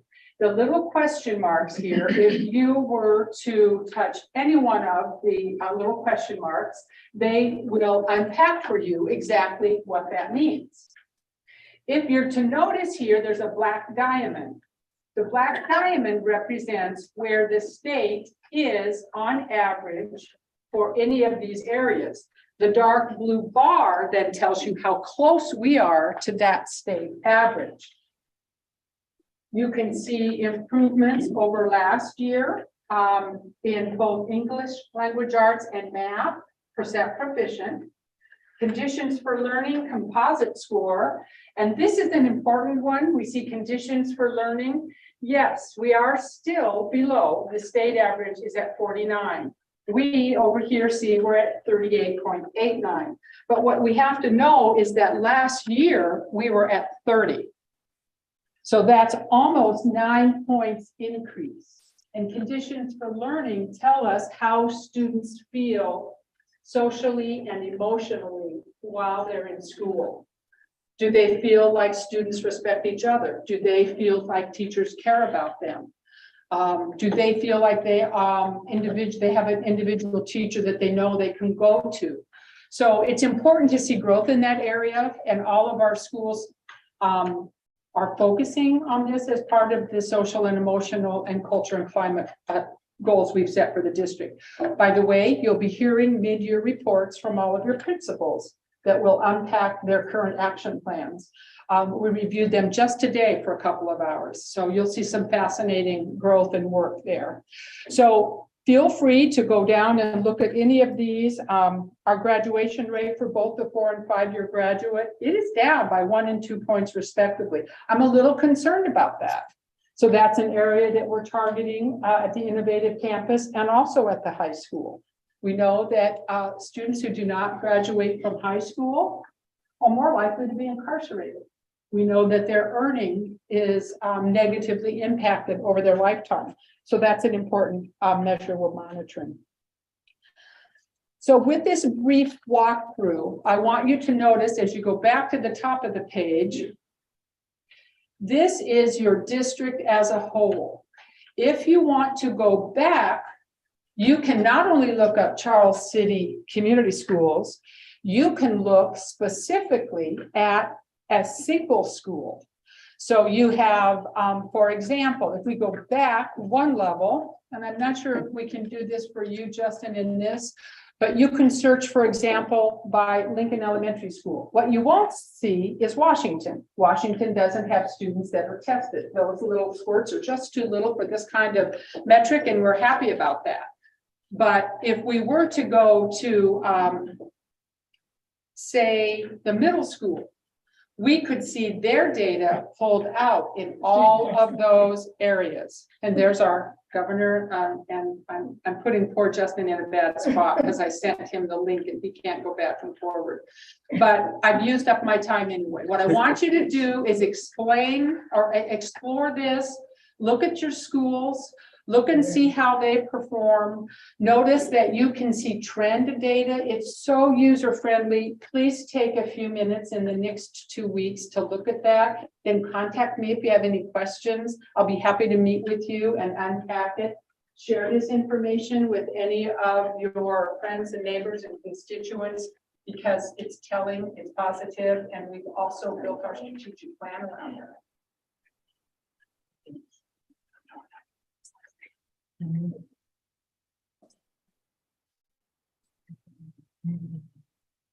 Okay, thank you. And that was the link that I sent to the board. Yes, the link was available to you last Friday, so you have that to explore. If you have any questions, just give me a call on my cell phone. I'll be happy to talk you through it. Okay, thank you. Omnitel Housing Authority Fiber. Is that you, Jerry? Yeah. So. I'll have Evan explain a little bit more what the process is after I just give you an update on what this is. About 8 months ago, I was approached by the city on the housing side. So they own a couple apartment buildings that are south of the baseball complex. And to get fiber to that would be very extensive for them to get it from the streets back there because their apartments are way at the back and just south of the baseball. So they approached April and myself, like I said, about 8 months ago and said, hey, there's maybe some things we could do to come through your boxes and conduit to get us closer, and then we can go from there. To do that, they have to get an easement from us to be able to do that. So what they want to do is from the city on the street at Salisbury's, we have a junction box that's just to the north of our driveway and sort of southwest of our big Charles City High School sign. There's a box there that the city ties into that box, and then from there, our fiber goes into the high school. There's a 4-inch conduit that goes into that, and we only have six fibers that run into that. From there, it goes to a box that's right behind the baseball field, so it gets really close to their apartment buildings. So what they do is run their fiber from that in our conduit there, and then from there would run conduit from there to the apartments. So they could do some safety and security things on their apartment buildings. So that's all they're asking is to do that. When they do that, they're going to pull our fiber out. We'll go to our backup fiber so they don't nick our fiber, pull their 1 strand of fiber in with our 6 strands back in. So we'll get all new fiber out of this, and it's all their cost. We have no cost associated with this at all. So that's in the background what it is. So what we're doing is we're working with the city, creating something a little less expensive for them, and we're working together with them to create something good for them. What would the time, when would they want to do that? They wanted to do it a little while ago, but this took a while to get the easement put together. I'm guessing now it's probably gonna be this next spring. But we have to go, so now there's a process that we have to do. Yeah, so tonight you see a resolution, and we had this drafted by our attorneys, because it's a partnership, and I just wanted to have all the parcels laid out. So tonight we approve, pending your guys' approval, a public hearing, which take place on November 14th. Public will have an opportunity to speak for or against it. You guys will hear them out, and then if you guys approve it at that meeting, gives them permission to move forward with. When they, if it is approved from beginning to end, how long will we be down? We won't be down. We won't be down. We won't be We'll have down at some all. back. You said they're back up. Right, yep, we won't be down at all. But how long will the process take? When will we be back on the usual? Yeah, probably less than 2 weeks, if even that. And it won't cause us any shortage of conduit in the future with a 4-inch pipe. I reassured that with April today. I wanted to make sure. Now, what if someone asks, is that gonna short us? It's not, because we only have 6 strands and a 4-inch pipe, so we have plenty of room for growth yet if we ever needed it. So this is not with the city, this is with Omnitel, right? These are. Correct. Omnitel is hired by the city to run that. To do that, right? Yep. And they're gonna pay us a nominal fee kind of thing to do it, is that the deal? Seems like pretty standard stuff. Yeah. Yeah, it's, yeah. Something good. Yeah. And we get new pipe. So I don't know. Okay, that sounds good. Thank you.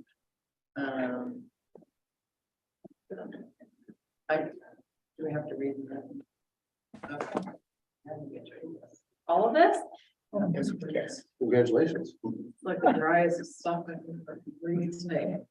All right, whereas the Board of Directors of the Charles City Community School District has received a proposal to convey an easement to Omnitel Communications Inc. for $500 and other good and valuable considerations. Property is legally described as follows: parcel 1.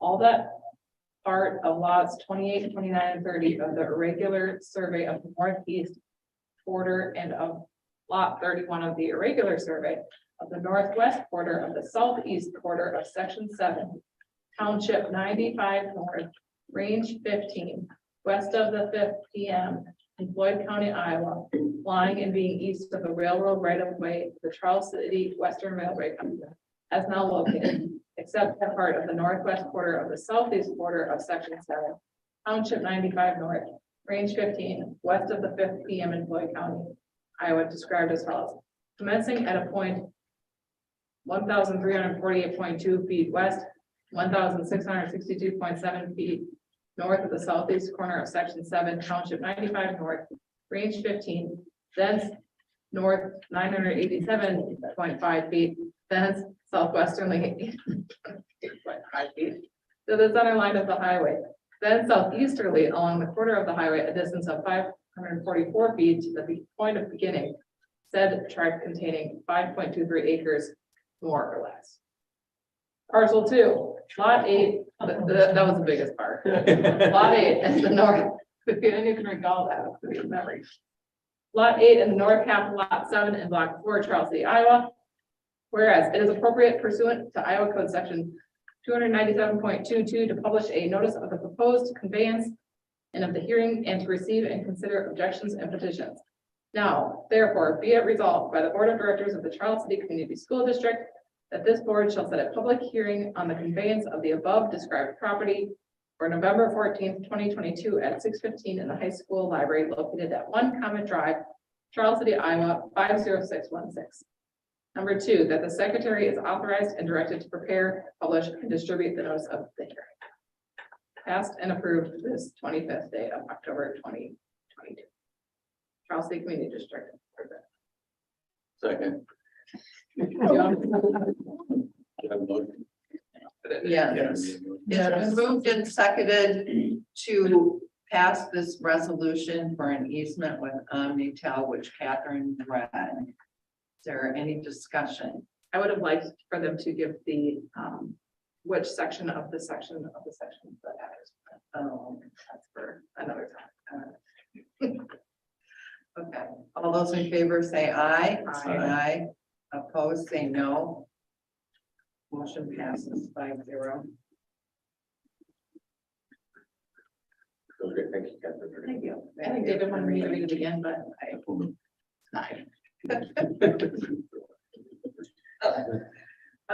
Communication department update, Justin. So back in July, there was a request to make some revisions to the website. And so we started on those in late July.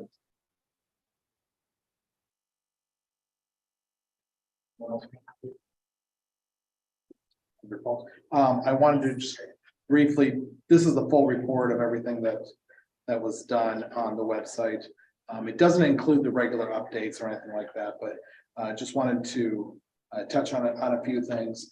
We went through and changed some verbiage on the website, so that's noted there in the beginning. One of the requests that was made was that we wanted to make the Board of Education minutes be a little bit more accessible, so we pulled out in the menu the agendas, the minutes, and the policies. So those are all pulled out on the district menu bar. We also wanted to make sure that the Board of Education was had a photo on the website. So under the Board of Education, we took that a couple months ago. We let you know beforehand. So we have a photo on there of all of you.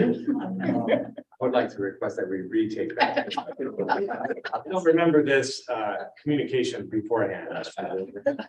There was. We don't remember it. I didn't say there wasn't. Yeah. We can retake the photo. That's not a problem. We'll just, and I'll make sure and text you. Well, you don't have to wear a tie again. I think we just, maybe you can just Photoshop Chris, Catherine and I. Yeah. I will text you both. put some pants on us. Yeah.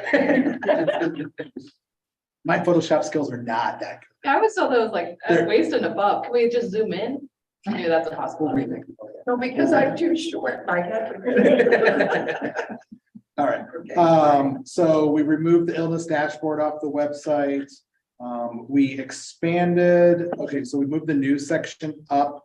So we have that, made that more prevalent in there. So you'll see tickets for the fall musical. We do have an extensive page with all of the current information on there about the Charles City High School facility information. So we have that, just the regular news, superintendent message changes, every 4 to 6 weeks. So we've got that. Can I ask you a quick question? If you Sure. click on tickets for fall musical, Yeah. view all, can you click that? Yeah. Oh, what's the view all then? I must be clicking on the wrong thing. So if you go back to the homepage. And the view all right there, are they the same link? That will take you to the new. Wow. See, I'll add that to the list. I'm not sure why that's going to, it's going back to the, Like the news. it's actually going to a news page. So we'll fix that there. Thank you. I appreciate that. And here's the thing, if you find something on the website, please let me know. Things change, links change. And so sometimes things are hard linked in that we can make changes to. That's not a problem. So we moved the news section up. And then the other thing I really wanted to point out was we added more content for parents. And so I'm going to just kind of zoom in here on the parents menu. So we added a menu specifically just for parents. So we always had a parent portal. And we have a staff portal, we have a student portal. And so, and those are right over here. So we have a parent portal, but we have a parent menu now. So we have the academic, everything you'd want in academics. We have the calendars, we have closing and delays, we have food service. One of the things that I like to do is I like to touch base with our front of house on a regular basis. What are the top 5 questions you're getting? Because those should be answered on the website. One of the things that we heard early this year was parents haven't had to add money to their food account for a long time. And so they've forgotten how to do it. So we added a page specifically on there about how to add money to your meal account. So when somebody calls in, we talk them through it, but B, say, there's also this link on the website that will walk you through every detail in how to do it in a step-by-step fashion. We will say, here's how you check your balance. Here's how you add money to there. So it takes them through the 5 steps on how to do it with icons, with graphics, so they know exactly what to do.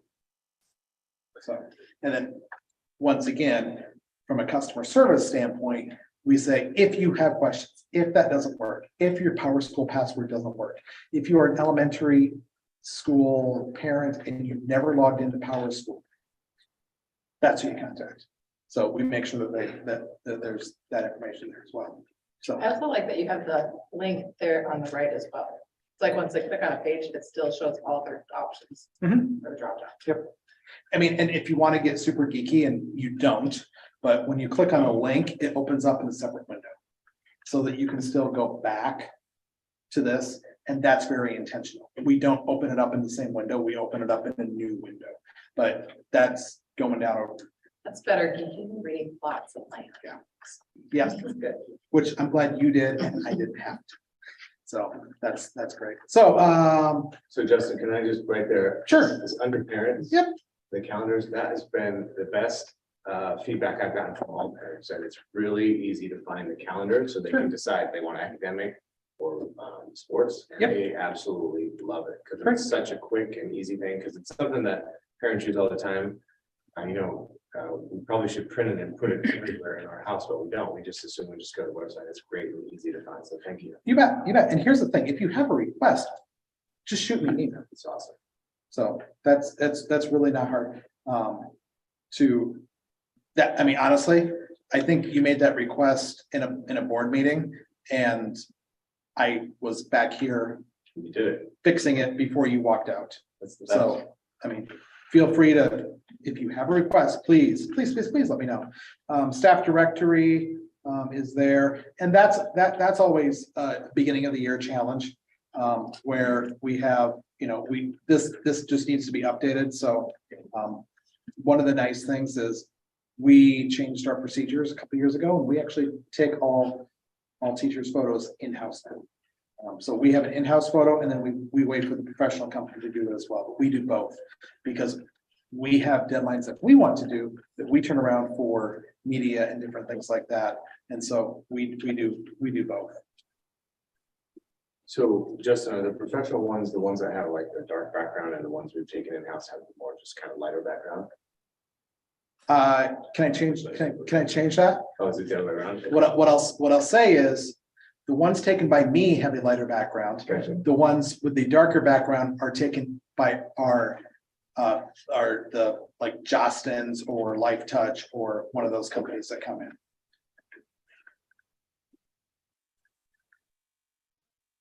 So, okay, so back to parents, staff directory, and then we have the information on transportation. Anything that we think parents are going to want is in the menu now. So you have the full report in front of you with the Board of Education changes. We met with 3 board members to kind of go over what the changes you'd like are. And so, but if there's something that you see that you would like changed, please let us know. On the website version. Sorry, go ahead, Janice. Hello. I'd like Evan to smile. Okay, so we're adding a new picture for Evan. Okay. Okay, we will get that reshot. The one thing, a couple things that I will say. This is a black and white version of what I handed out tonight. The color version that's on the website will have some things that are in red on there. Those were requests that were made that for some reason either aren't done yet. You had a request, we're still working on it for an extensive curriculum on there. One of the things that you did notice is that one of the graphics that we had on there was you had to slide. That you don't have to slide anymore on that. So you don't have to slide on that. We have that on there. There are a couple things that are in red that we actually did the work on, put them online for a short period of time, and then pulled them back down after after consulting with our senior leadership team, because they came back and said, this is a cybersecurity issue, or this is a security issue. And so there's a balance that we try to Or that reference, because it's like that's cybersecurity. and that was in red on there. So there were a couple of things, there were a few things that were asked for that we came back and said, no, we're not gonna, we had it on there, and then we took them back down after consultation. Those things, and I would agree, probably they should be on there. And that's just a juggling act that we have between trying to serve and being responsible. So what else can I answer for you? Looks good. All right, thank you. Thank you.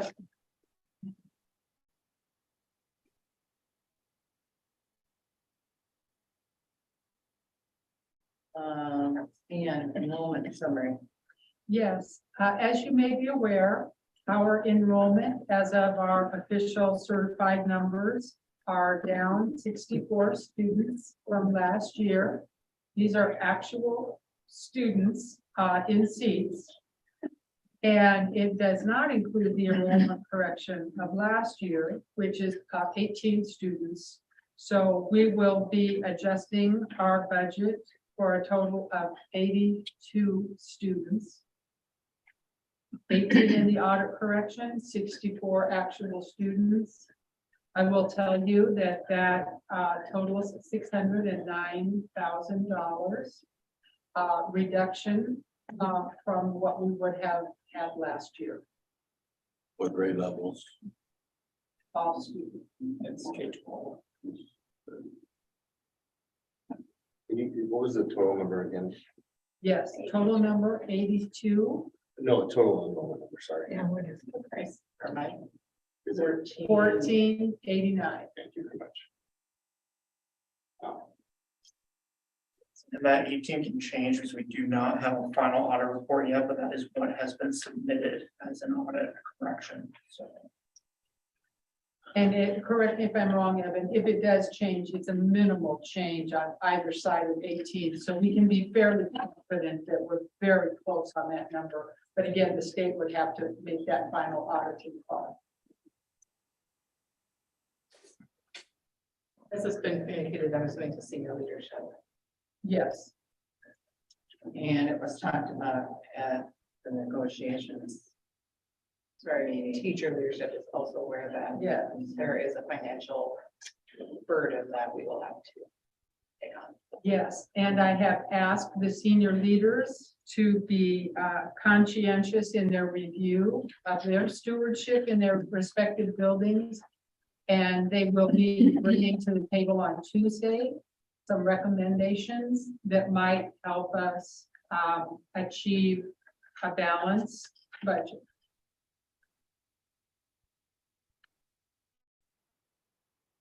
Just for future planning, is that students, families who have moved out of district?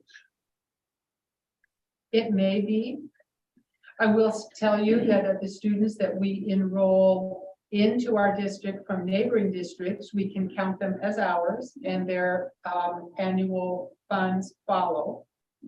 Their per pupil allotment for students that enroll out similarly follows them to the neighboring district. We're very nearly equal on those two numbers, and I'm going to give you a number of 50, slightly above, perhaps slightly below, but we're fairly equal on those that come in and go out for the most part, give or take a few. I know that housing has been brought forth as a problem. And so any efforts we can make as a community to increase housing, I think will be helpful. We know that there will be some jobs in the near future. And we are told that the developer who purchased the middle school is planning to start renovations January 1. That's, I can only tell you what I was told. There will be approximately 34 units for housing in the former North Grand Middle School.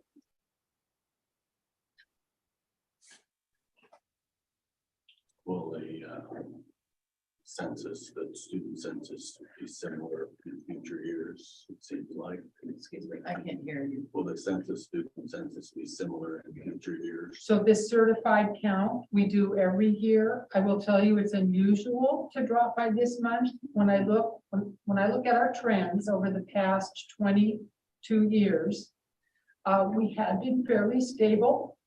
And it only dropped below 1,500, maybe once or twice in the last 15 years. So if you take a chunk, and when I say 15, it could even be closer to 14, 13-ish. But you look and you see very similar with just one drop, maybe below 1,500. Now this will be another drop below. We've tended to hover, which is nice because that's stable enrollment for us in the last dozen plus years. The truth is 3/4 of the districts in Iowa are losing students. Of the 5 superintendents that I meet with regularly that are part of the Northeast Iowa Conference, we were the only school that lost students, and we're also the largest, other than Waverly, in that group. So the similar sized schools were stable, perhaps slightly above. We were the only one that was below. And the amount of money is, how much? $609,000. That's money that we would have been given this year. No, Next year. next year. Next We're year. always 1 year behind, so we'll certify, as we did, the 1st of October account. And that will be the money you'll be budgeting in the spring that we'll be spending when school opens in the fall. So we'd like to see those numbers up. And homes mean families and families mean students. And we have a good school system. So it's really just a matter of having folks move into town and be able to work here and live here and love it as much as we do. But we still have to plan responsibly. Yes, we do.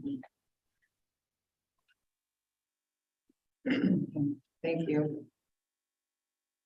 Any other questions? Okay, now, high school revitalization project approval. This is an opportunity for us to decide if we think that revitalizing the high school is feasible. And if we want people in the central office to continue to receive our bond referendum. I would say that March 7th seems like a little aggressive. If we wanted to vote at that point, I guess even for all the very nice things that are there, I still think we have to think about any concerns. And March 7th is a concern, I think. Another concern I would have is that we're one of 4 government entities in Floyd County right now that are have recently asked for money or are going to be asked for money. The Floyd County Board of Supervisors recently asked for some money, sizable amount. Floyd County Medical Center changed from county hospital. They changed where they were under the Board of Supervisors to be an independent county entity and able to tax. And so they tax now $500,000 a year. Emergency medical services is in the process of becoming a taxing entity. I think a taxing entity or under the Board of Supervisors. It'll be under the Board of Supervisors. But somehow they're wanting some similar amount of money in that us. And that number, $27 million, makes people stop and pause a little bit. I think that's a lot. I think that when we're asking for that kind of money, in particular, when we haven't paid off what we borrowed for the middle school, is somewhat of an issue. So when we're borrowing money while we're still paying off money is may not be wise. There's things that we're doing now with the high school that Jerry started, which We've known about for decades, so these infrastructure things, you mentioned, there's some things that aren't being in this, what they talked about tonight that we approved last meeting, I believe it was, with air handling things. So I think there's things that we can probably do if we sit down and look at our operations and budget. Well, I also had heard that something about this door security thing. Does the state have some fund that they are? They wrote grants for that. So that money, there was something in here about a new entrance and security. Right. So I don't know why that has to be part of the project. That can be done separately with state grant money for all of the buildings. So that, and then the auditorium is something that, you know, there's questions people have about this project. And one of the questions is, well, why didn't we think about what high school needed and why didn't we think about an auditorium? Some of that's moot since it's already done, but the habit of doing that's not good. Probably the habit of borrowing money when you're still paying off money is not good. But Mr. Michaels mentioned in his the video that we do not own the auditorium. Although that's true, we still have access to it, I believe, contractually. And it's available to us, and we can use it now. And it would be something that with not very much money, we could clean it up, make some repairs, and use that while we're paying off the money that we currently owe for the middle school. What does that do though for the air conditioning and the air quality up here at the high school, because it smells? I mean, I don't care if you ask the taxpayers for money, but I'm saying is, I think if you ask them on March 7th, they're not going to be very. Well, if I can interrupt, I think the sooner we get started asking, the more likely we are going to get it. Maybe not the first time, but to sit on it and let this harvest pass, as it were, I think would be a mistake. I think we are ready to bring it to the public, to put it before them, whether or not they decide to go with it. And to be in competition with all these other places that also need money is, you know, that's a problem. But I don't think we should back off because of that. Of course, you know me, I'm really interested in this project. And I really feel that if we get our ducks in a row and we go to the community, all we can do is ask. And then again in September if it fails. But I am opposed to backing off now. And furthermore, we don't own that auditorium. Why would we fix it? It's not ours. Why would we waste money putting into that? And we can't fix it the way it needs to be because it's a historical building. We can't tear off the stage and we can't take over the parking lot to make it into a usable facility. All right, that's all I'm going to say right now. I just think with our where people, a lot of the population is at with the economy as it is, with the way things are changing, with uncertainties, and how they're going to manage their budgets. That in small business here in town, small farmers in our school district, to ask them for money right now, this kind of money, $27 million. And to do that in March and then come back and do it in September, I don't think that's a smart or a wise way to do things. We ought to be careful. It's well taken, but I disagree.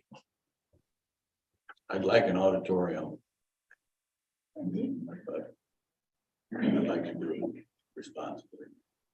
So the amendment for this, is this something that would have to be paid every time we wanted to go, or is this a one-time cost? What do you mean? I think you're right. I think the high school issue. Yeah, we're on number 12. Oh, I'm sorry, yep, I did, I was looking at the. I'm sorry, yeah. So what we're asking for is essentially approval to move forward with continuing the conversation.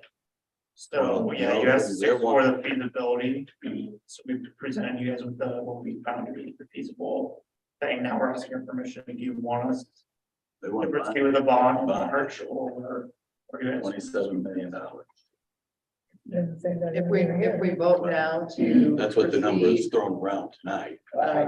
Here and I did.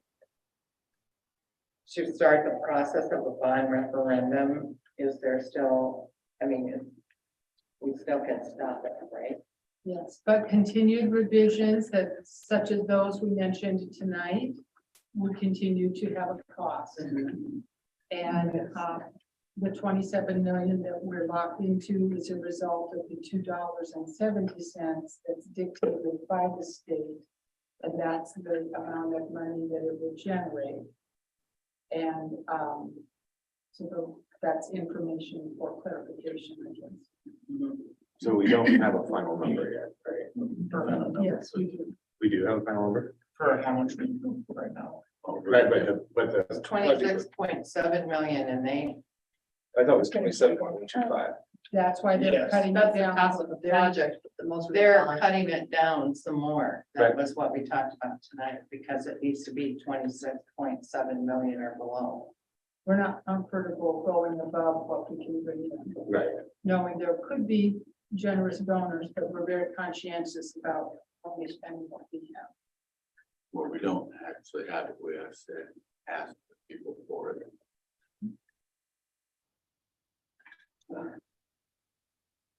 Well, if we put the kibosh on this, then the initial plan of our Friends of the Performing Arts was just to get an auditorium. It wasn't to change the high school. So all of those donations were given for an auditorium. Should we proceed with that and get an auditorium and not There was, consider the rest? there was $15 million in the bank that was specifically geared towards an auditorium. And somebody approached us and said, we're going to give you a check for $50 million. We want you to build an auditorium. They would. But you don't just start with that. You have to have a team that's getting that. And that's what we're working on. And for us, it was 4 to 5 year time frame to get all that 5 years. maximum. No. That wouldn't be it. The middle school would be just about paid off at 5 years. 2029, 2027. It's 7 years, it's 2029, 7 Yeah. years. So it'd be 5 years to be supposed to be paid off. And I And think- actually, I'm not sure what our student census is going to be and what our. Well, nobody is, but Well, I think that we still deserve, even if we have 1,500, around 1,500, I think that the students in our community deserve to have a healthy learning environment, which I do not believe this is a healthy learning environment, as Ryan from ESSA said tonight, and as Jerry has told us several times, our heating system is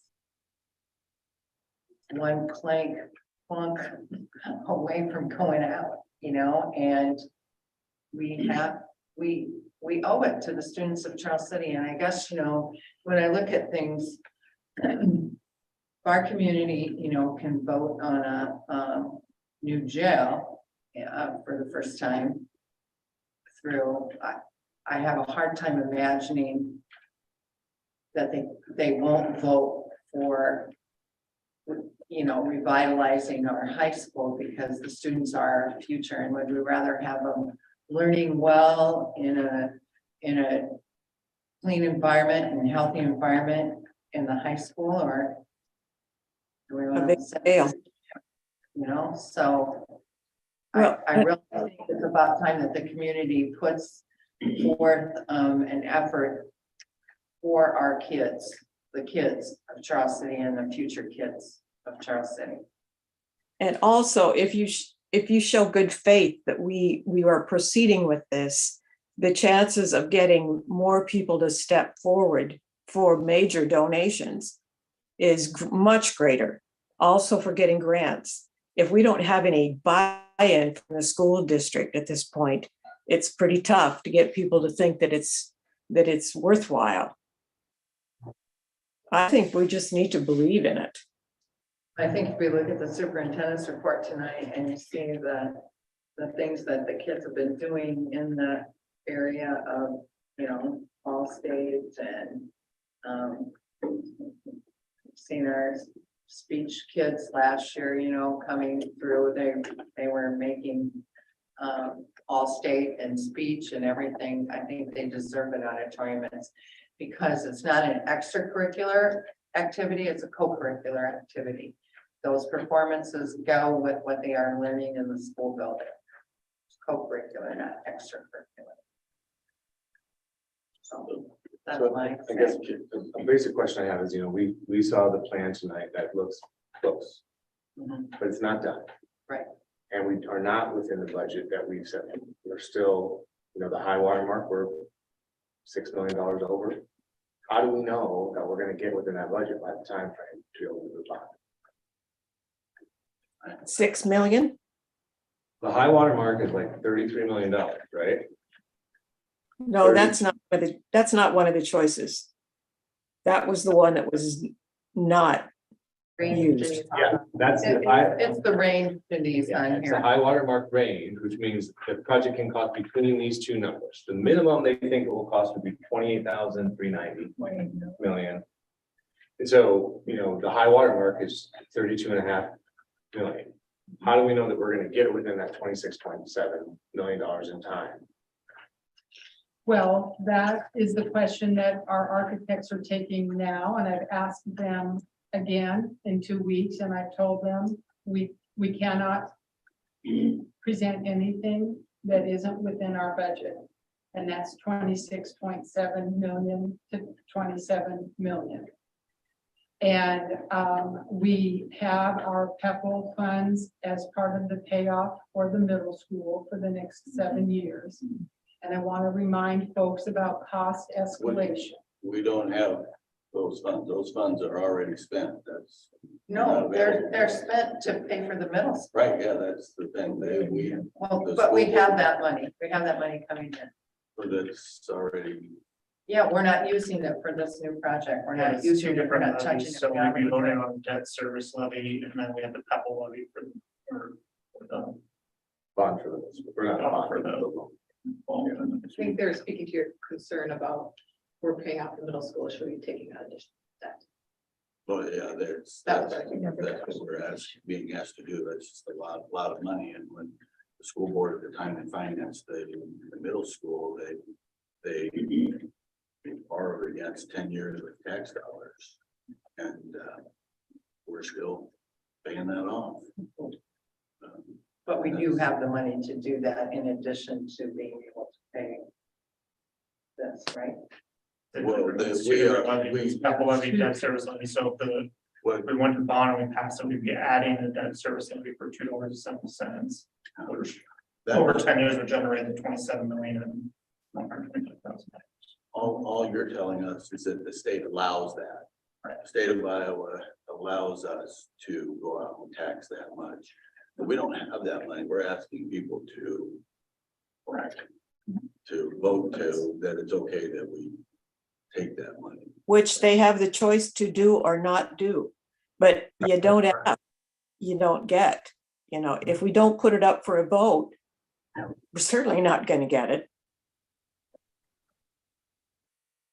I guess I feel comfortable with the fact that we chose this architect, that he knows what his job is supposed to be, how much money we can actually spend, and they are working very hard to get to that. So I have confidence in the architect that they will get to that number. And they already have a pretty large contingency, as we heard at our workshop meeting, built in to that. So if they find unexpected things, I think that contingency is there to cover it. When is the drop dead date that we have to make a decision to be on the ballot? So November 14th And this is architect proposed timeline, November 14th, and have the final project scope in front of the board. November 28th would be petition language for approval by the board.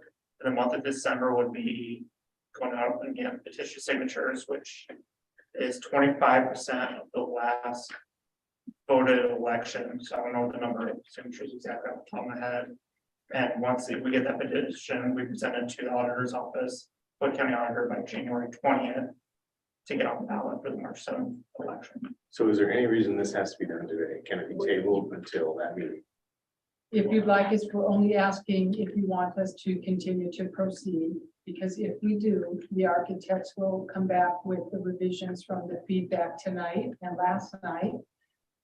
As you heard, with a revised version within budget. And if that's what we want to go forward with, then we can. You certainly don't have to decide to go to bond tonight, but you certainly have, I'm asking that you tell us whether you want us to continue down this path over the next month, because 2 critical days are ahead of us. So what we're really asking for is not necessarily the process of the bond referendum. What we're asking for is, can we continue the conversation to get to the point where we can go to a bond? Right, it's to start the process of bond referendum. Start, not, Well, the starting of a process would be, we begin the paperwork, we do the filings, right? This is not that. This is, Yes and no. So to go to bond, we had to get the financial scope over in Moncor, we get a project scope. So next step would be getting a project scope on November 15th. Start the process. of the referendum. The question is whether to go ahead or whether it's dead in the water, right? it's whether we proceed, but we have, you know, if maybe we Right. don't get however many signatures we We- need, then it's over. Do you know what I mean? That's correct, Or without whatever. 500. And we did have 70% of our respondents tell us they wanted us to do something, which is where we started on this in September. But if they come back on the 14th with the project and scope that matches the financial picture that we're able to provide, and that also kind of helps. Yeah, I mean, that'd be the board's decision on how to proceed from that, but so really then that would be the 14th would be the final decision if we're actually going to go forward. Based on what they present and based on if it's in our financial window. Yeah, and I think the language that we're saying here just makes it sound like this is the definitive decision right here that we're gonna go forward and nothing can stop it. And that makes it. No, it doesn't. No, it doesn't. That's not, yeah, that, I get what you're saying there, but that's. That's not true. This isn't the actual vote that, this is just to proceed towards it. To continue the conversation to see if we can get in scope with what we want to do. and I guess what we're asking here kind of ties into what we'll move forward with later, but there's additional costs if we keep going, so we're asking, should we keep going, these will cost money and pay. Architects and stuff for you always drawings. And that might be coming later. Right.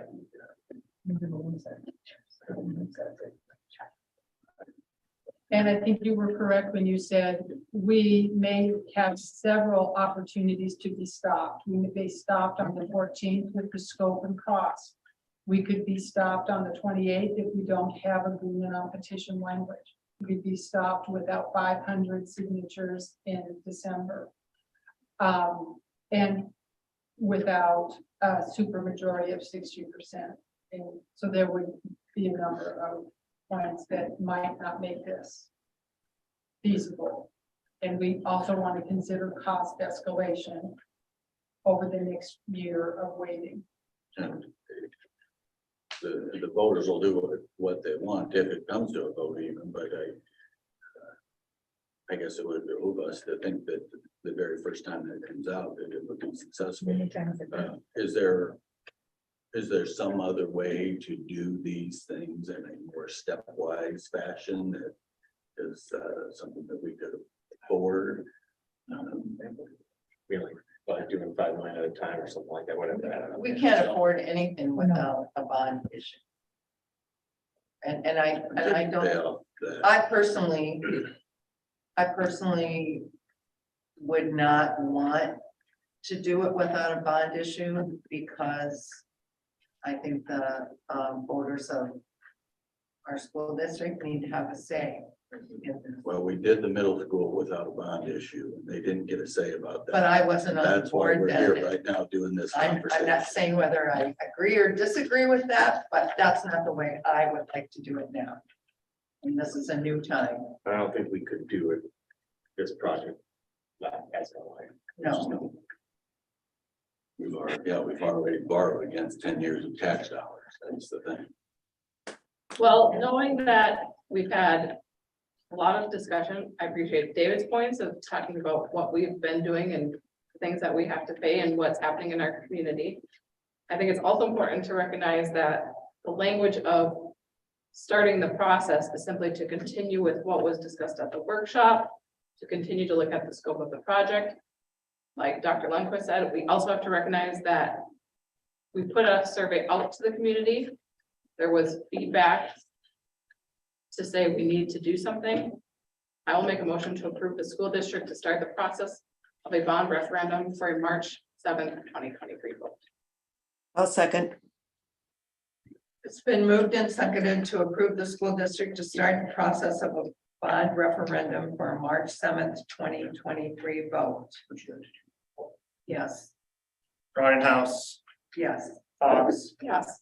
Schroep, No, Mac, Yes. Berglund, Yes, Motion passes. Okay.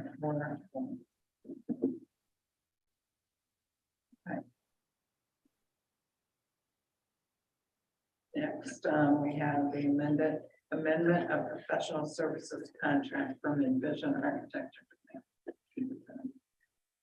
So is this a cost every time we would go to bond?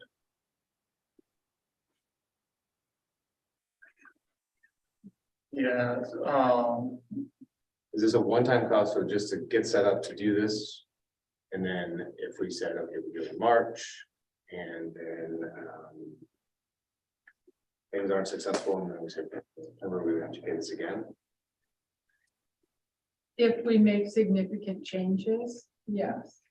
Every time we ask them, so what you have seen now are options A, B, C, D, and E. And we selected option D, and now we've also asked them to amend and adjust option D to meet our needs. So all of that work is billed out in hours by the individuals, some of which you saw here tonight that are doing that work for us. Yeah. If we were to use this exact same floor plan blueprint, if we fail in March and we try again in September, if we were to make any changes, we would have to pay to make those changes. If we don't make those changes, we can use what we've already developed. this isn't a one-time cost, something, I'm not gonna be cutting a check for 112,000 for this whole thing, they bill us on an hourly basis, not to exceed 112,000. So this is a kind of materials kind of thing. Right. Any other questions? Any other discussion? Is there a motion?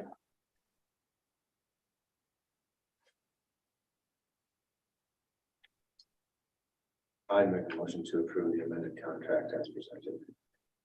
Second. It's been moved and seconded to approve the amended contract from Envision Architecture as presented. Any further discussion? All those in favor say aye. Aye. no, aye. Opposed, say no. no. 4-1.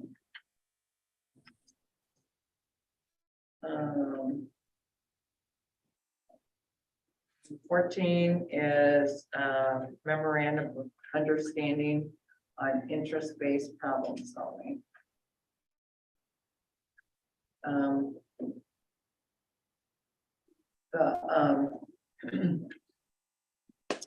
Board of Directors and district leadership have met with several union members and would like to adopt the interest-based problem solving. This was a result of the training that we had in September. Anybody else want to say anything about it? This was the result of what happened. The training, the interest-based problem solving training that we had in September. And this kind of outlines the process and operating principles and procedures and principles used in interest-based problem solving. What are the items, what are the areas that we? Well, currently this year, the only thing that's open is gonna be wages. Unless we mutually agree to open up contract language as well. Well, contract language was worked on last year and has been signed off on for that year. So this year's wages. But the interest-based problem solving team can also address other things that pertain to budget wages, so extracurricular contracts, like Schedule F, Schedule D, to supplemental schedules, things like that, We discuss insurance. insurance. Health and safety is always a conversation. Climate and culture comes up. That's not wages. It's not wages, but it's Anything money is essentially easy, but right.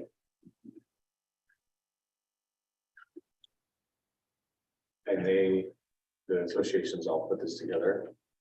so this was a collaboration of people with an outside consultant who came in and helped us draft this. Yeah, we drafted this at that training that day. Okay. And it's been mutually agreed upon. So.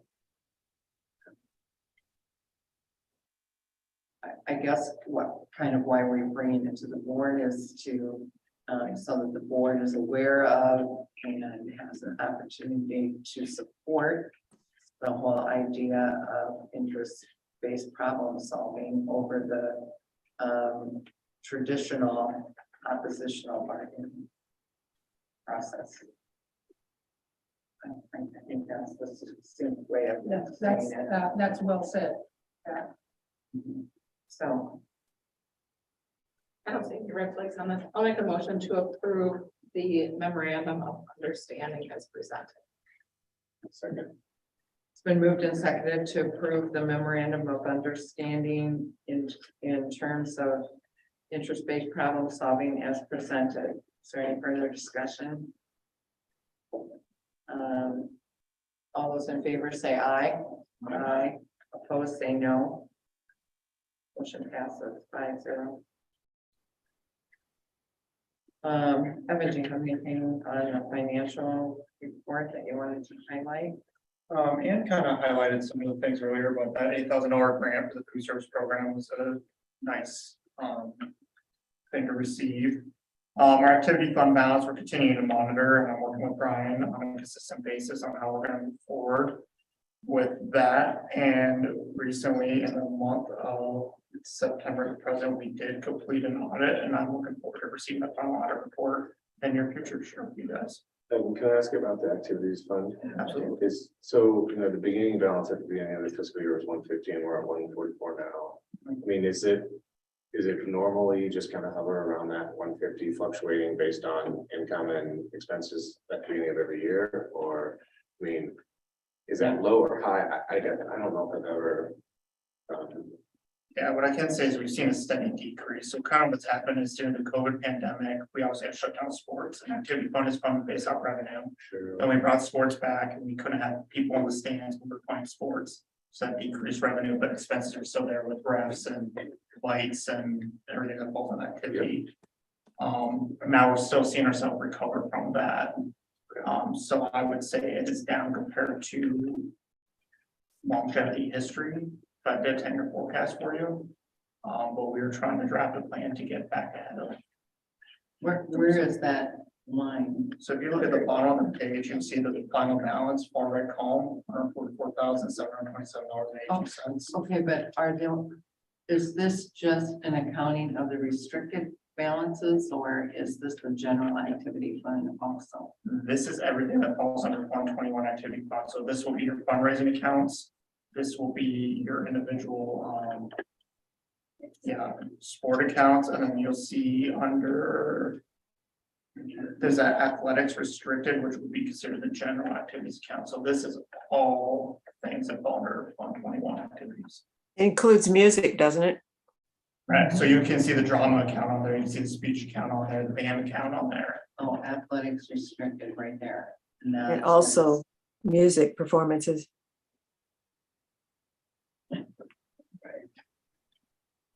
Okay, And orchestra, instrumental, jazz band. So those are, most of them are the fundraising accounts, except for the one that's about 10 down. Correct. And that's no.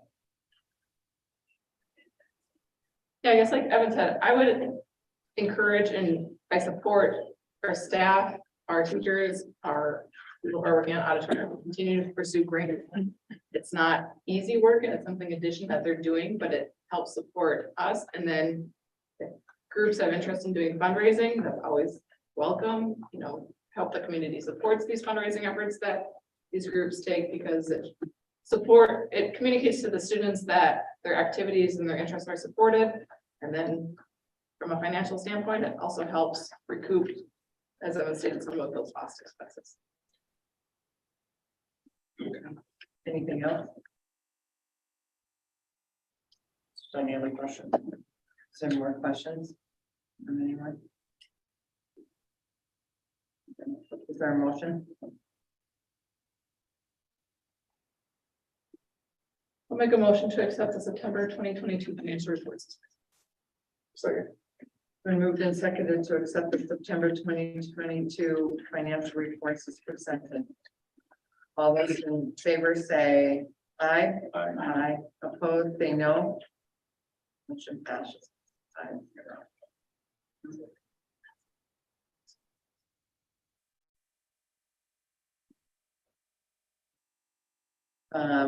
The consent agenda. Comment really quick on it. Sure. So we did receive, as you guys amended, the resignation of Monica Peter. I just realized that Monica Peter was also on there as an appointment for Spam Care Team. If we could remove that as well, since she is resigning, town approve a contract. For the Spam Care. So, I'd ask, I guess, the way we do that is we pull that out.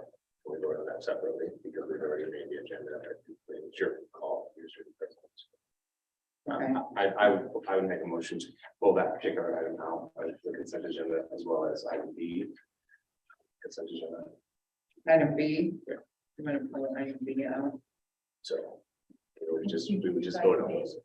You said item A and B. No, just item B, but pull out. Do we have to pull? I suppose we have to pull the whole thing out. Yeah, so it'd be two separate items, and if you'd like to do that. I just want to pull the item out for Monica Dieter. That would be A. So the approval of personnel. Yeah. Let's pull that item. Yeah. That on for Yes. next meeting. No, we had just voted on it separately. Yeah, we- Okay. So we're gonna pull item A and item B, which is the entire consent agenda, right? Yeah. and then we just- So I think you just want item A. Yes, no, I mean, well. Oh, he was confused. Oh, do you want B or do I you want want A? B out, but they're both one, each A is one item, so we have to pull the whole thing. We can't pull individual Okay. items out. And then item B is one item as well, so pull that one out as well. Okay, so there's not a motion to approve the consent agenda, so we will go Because through we have it it left. So item by item. Okay, I would make a motion to approve A, removing Monica Dieter from the span of care appointment. And her resignation, yeah, which we added, so. okay.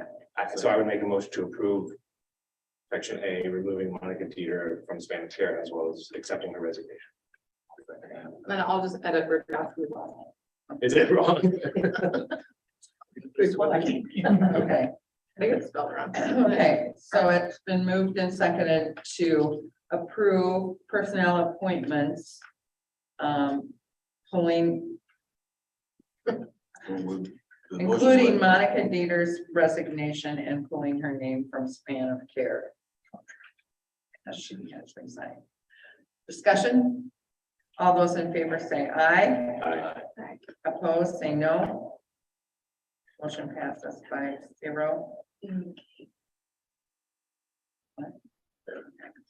And you wanted to pull the bill report? Yeah, so I just wanted to talk about that real quick. So at our last meeting, we had some conversation around some bills, and I just wanted to verify that this is the final bill that we owe Woodruff minus the accepted changes that we did at our last meeting, which was and I'm gonna get the number exactly wrong, it was like $55,000, $58,000. 55. This, you know, this bill is that final bill. So my point is that we are paying bills as they're coming in from them. Right, so this is the bill I have received, so this would bring us up to date where we're at in the North Green building. Okay. I am expecting probably another bill from them probably in the near future to bring in. Which would be the change orders that we approved. Change order or whatever. Yeah. Okay, great, thank you so much. And so the concern from the community would be related to something that would hurt Spanish. Right. We just, we're paying our We're bills. good, we're paying our as bills. they- As they're coming. Evan's excellent at it, who's doing his job. We're paying them as they come in, and there was an error in that we did not receive one, which they amended, and now we have. Very good. Yeah, so this one looks like we got it on the 18th and we're, paying it on the 25th, so that's Right. 1 week. I just want to be transparent because you only do the bills first meeting of the month, and I thought this was really important to get out. It was a big chunk of change, so I did put it on the second meeting of the month, so that's why there's two. bills. Which is. We appreciate Yep, that. It's the right thing to do. Thank you. So yeah, I'd make a motion to approve the bill report as presented. It's been moved and seconded to approve the bill report as presented. Further discussion? All those in favor say aye. Aye. Aye. Opposed, say no. Okay. It's approved 5-0. Are there any board comments? A lot of good things going on. this week. Yeah. Did a nice job with these. It was really good. Do we have an update on the volleyball game, anybody? I wanted to say that I went to a community event last Saturday night, and two of the students were there, one playing the piano and one playing the violin, and they were really fun to have at that event, and they were very professional and very good. So. And their I have students, one comment also. they're I did fantastic. say students. Okay. Yeah. I have a comment. I really appreciate David's willingness to speak how he feels and for us to discuss these things. That's all I want to say. Yeah, we need to have those conversations. Find a way to get things done. Okay, any further comments? Nope, it's time for dinner here. Meeting adjourned at 7:40. No, you missed it. I did. So you didn't go last night? No, we didn't. We're going tonight. Do they have it on? No.